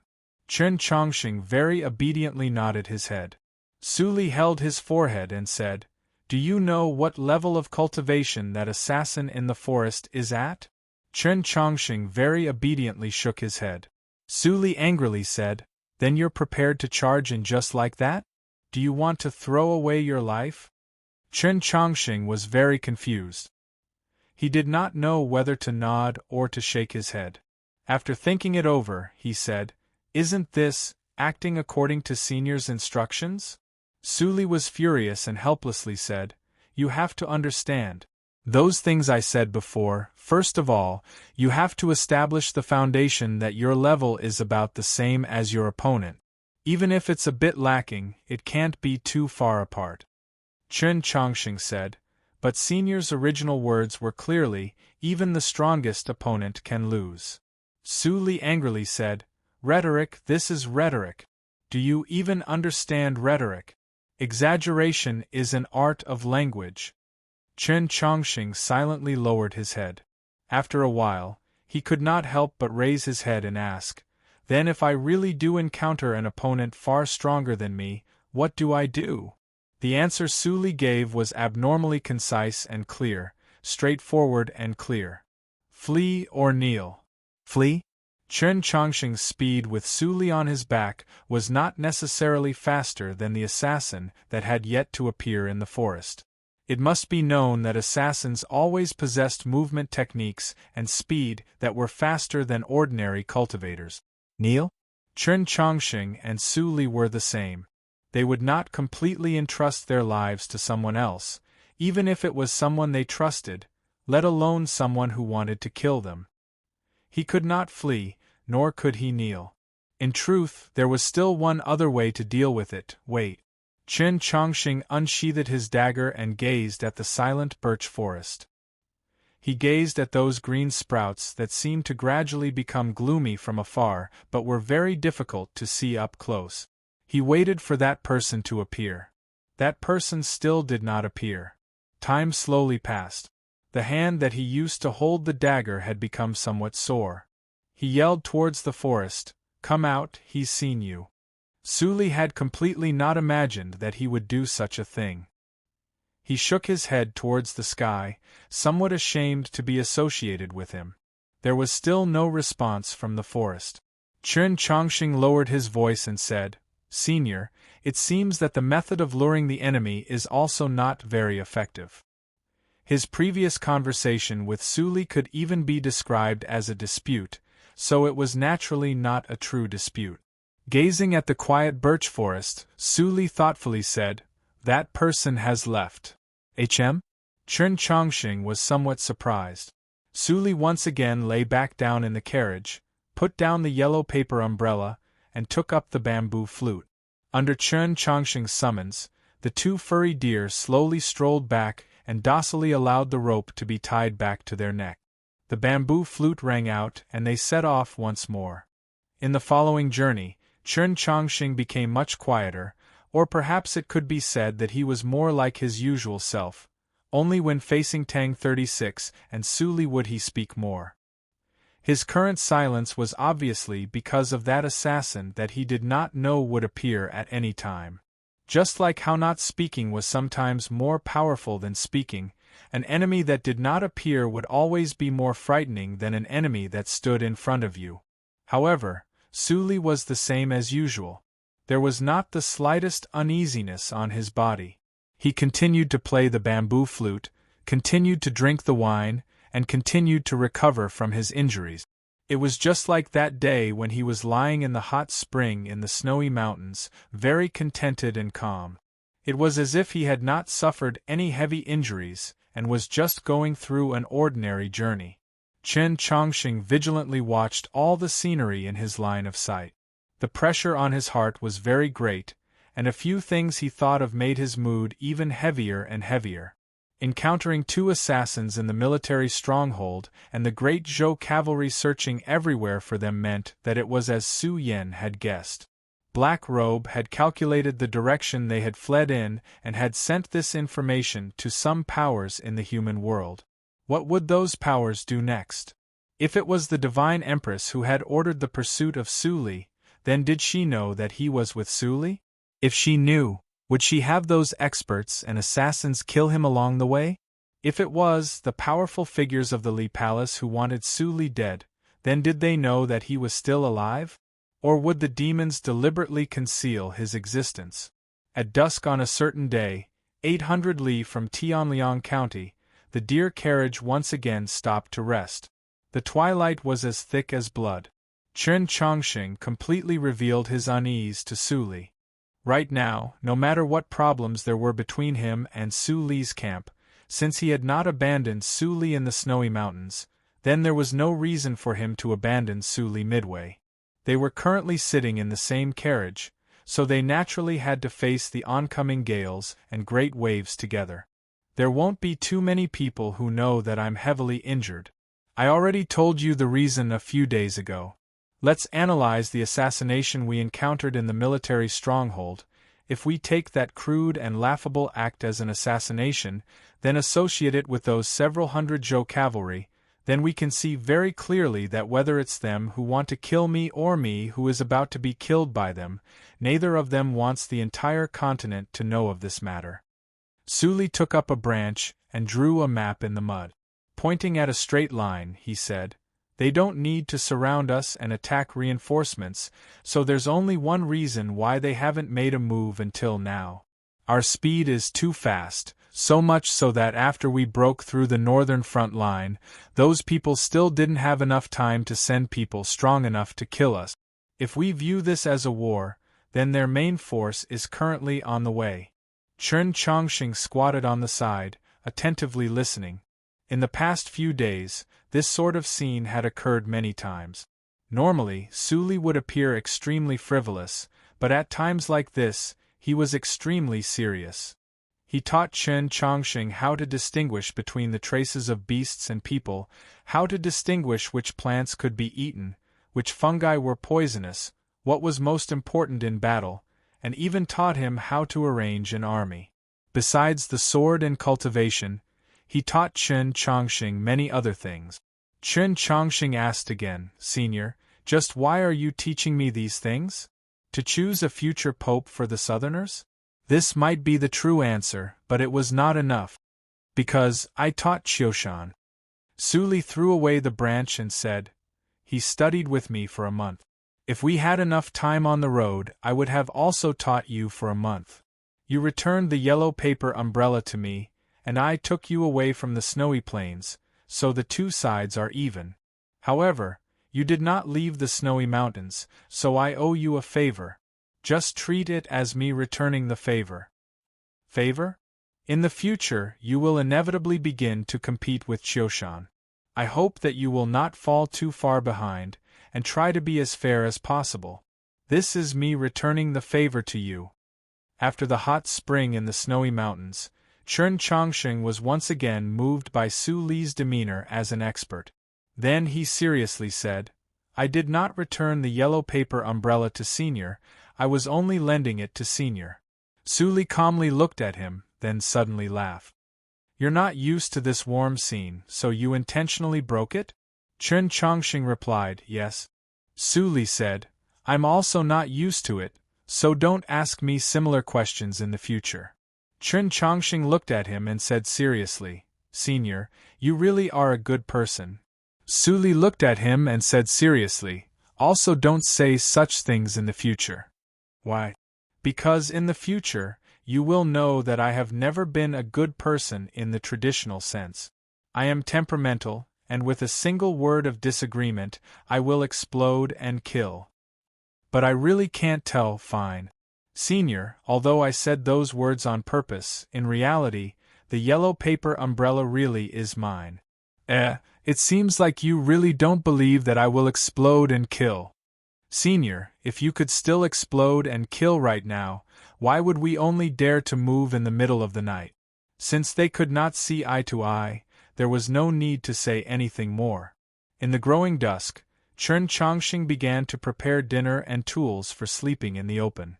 Su Li looked at the youth busying by the fire and slightly narrowed his eyes.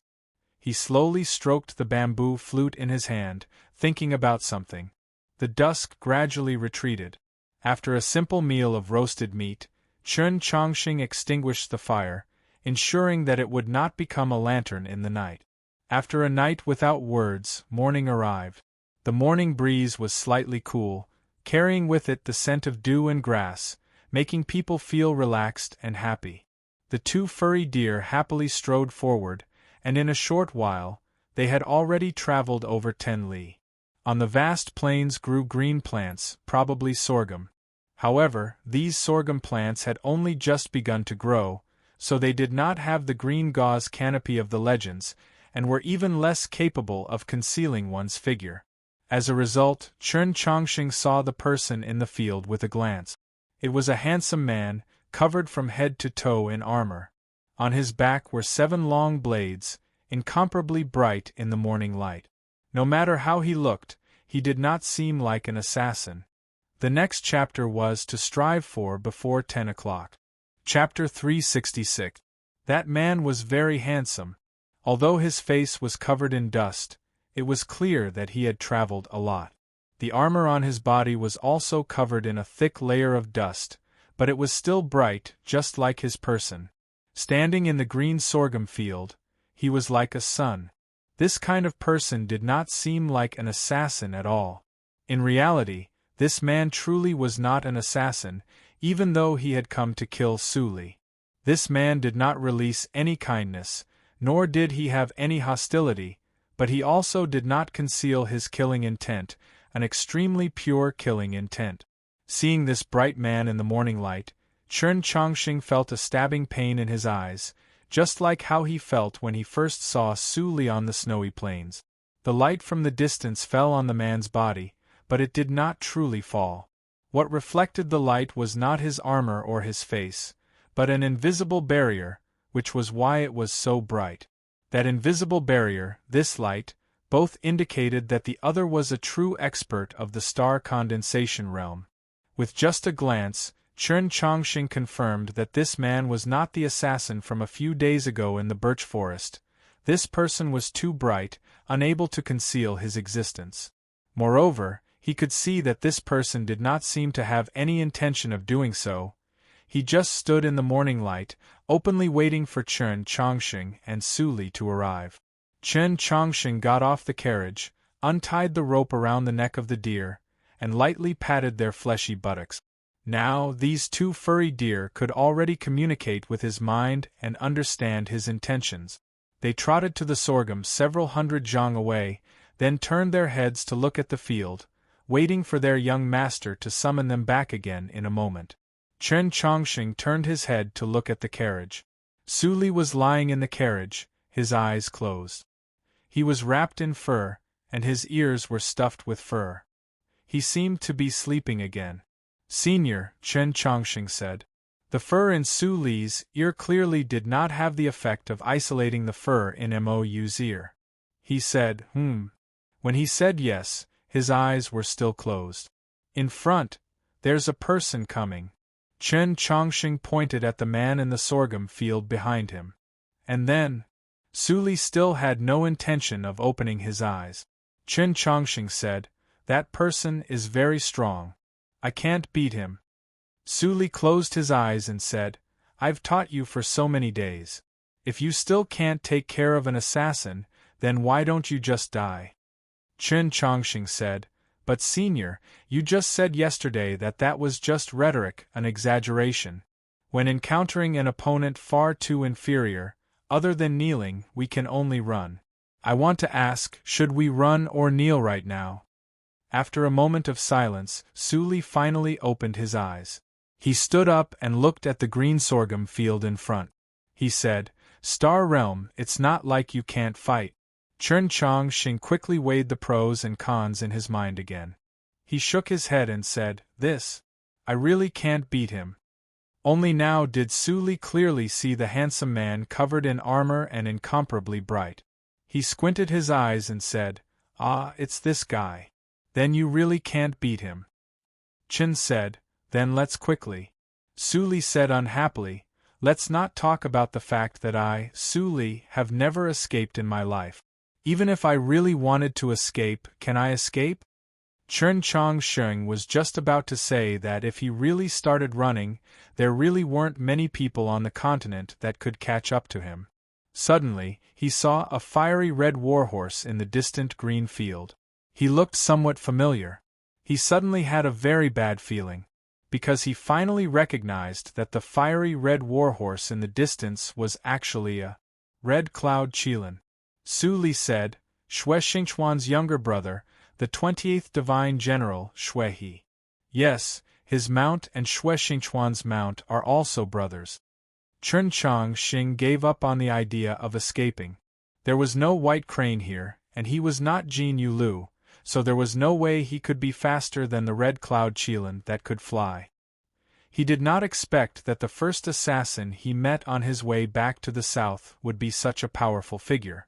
But on second thought, it made sense. In order to kill Su Li, even if he was already heavily injured, it would be meaningless no matter how many ordinary experts came. The one who came should naturally be someone on the level of Divine General Xue He. "Greetings, Mr. Su. Forgive me for being in full armor and not being able to greet you." Standing on the green plains that did not even reach his knees, Xue He was radiant and mighty, like a statue of a god. However, his tone of voice towards Su Li was extremely polite. Su Li expressionlessly looked at him and said, "Based on my understanding of you, you should admire me very much." For some reason, any words that were narcissistic to the point of nausea, coming from the mouth of this junior martial uncle of Mountley would make people feel that they were sincere and trustworthy. Shui He slowly walked over, constantly changing in the reflection of the morning light. His armor clattered against each other, and he used his silence to express his approval. Su Li asked, "Whose intention is it that you appear here?"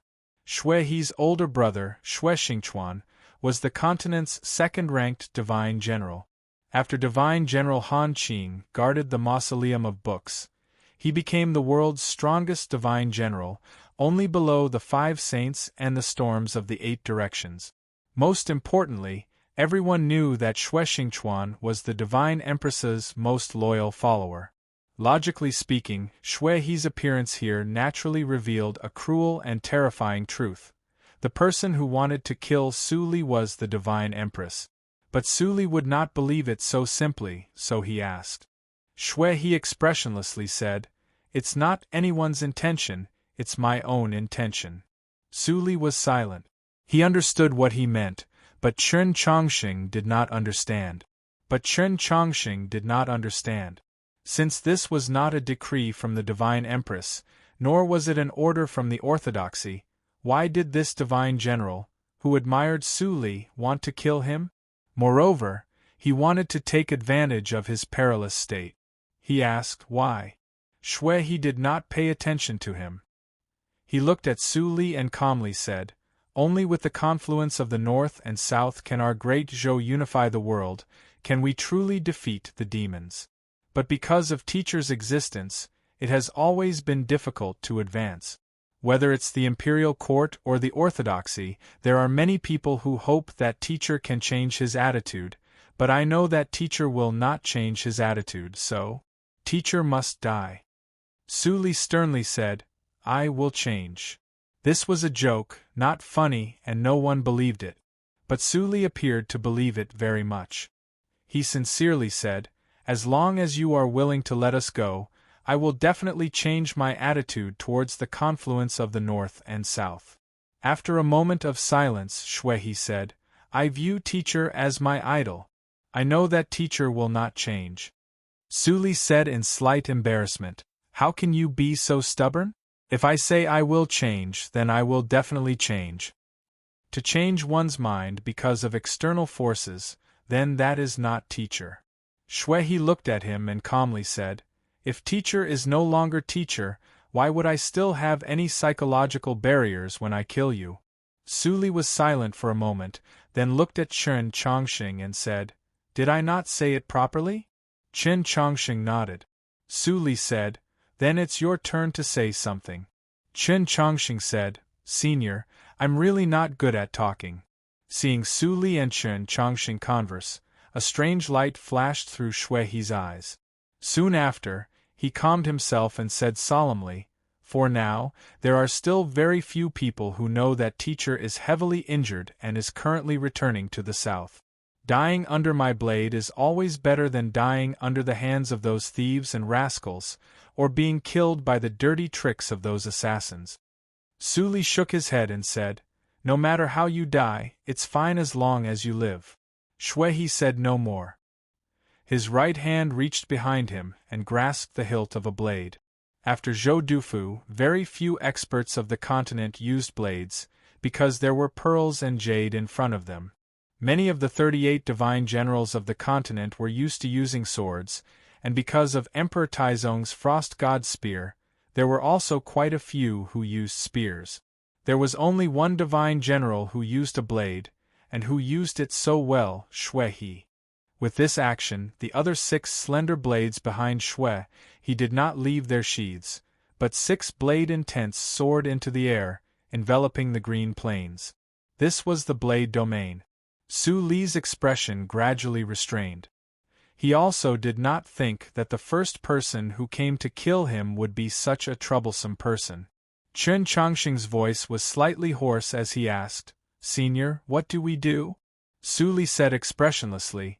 You can also see that this guy is the same as the meat you roast. It's not even cold, so what else can we do? Chen Chongqing turned his head and glanced at him. He asked in confusion, meat? Impenetrable. Su Li said unhappily and got off the carriage with difficulty. Looking at the green plains, he suddenly squinted his eyes again. Gao Liang was still very short, but there was actually another person hiding in the plains. It was probably that person in the birch forest. See you tomorrow.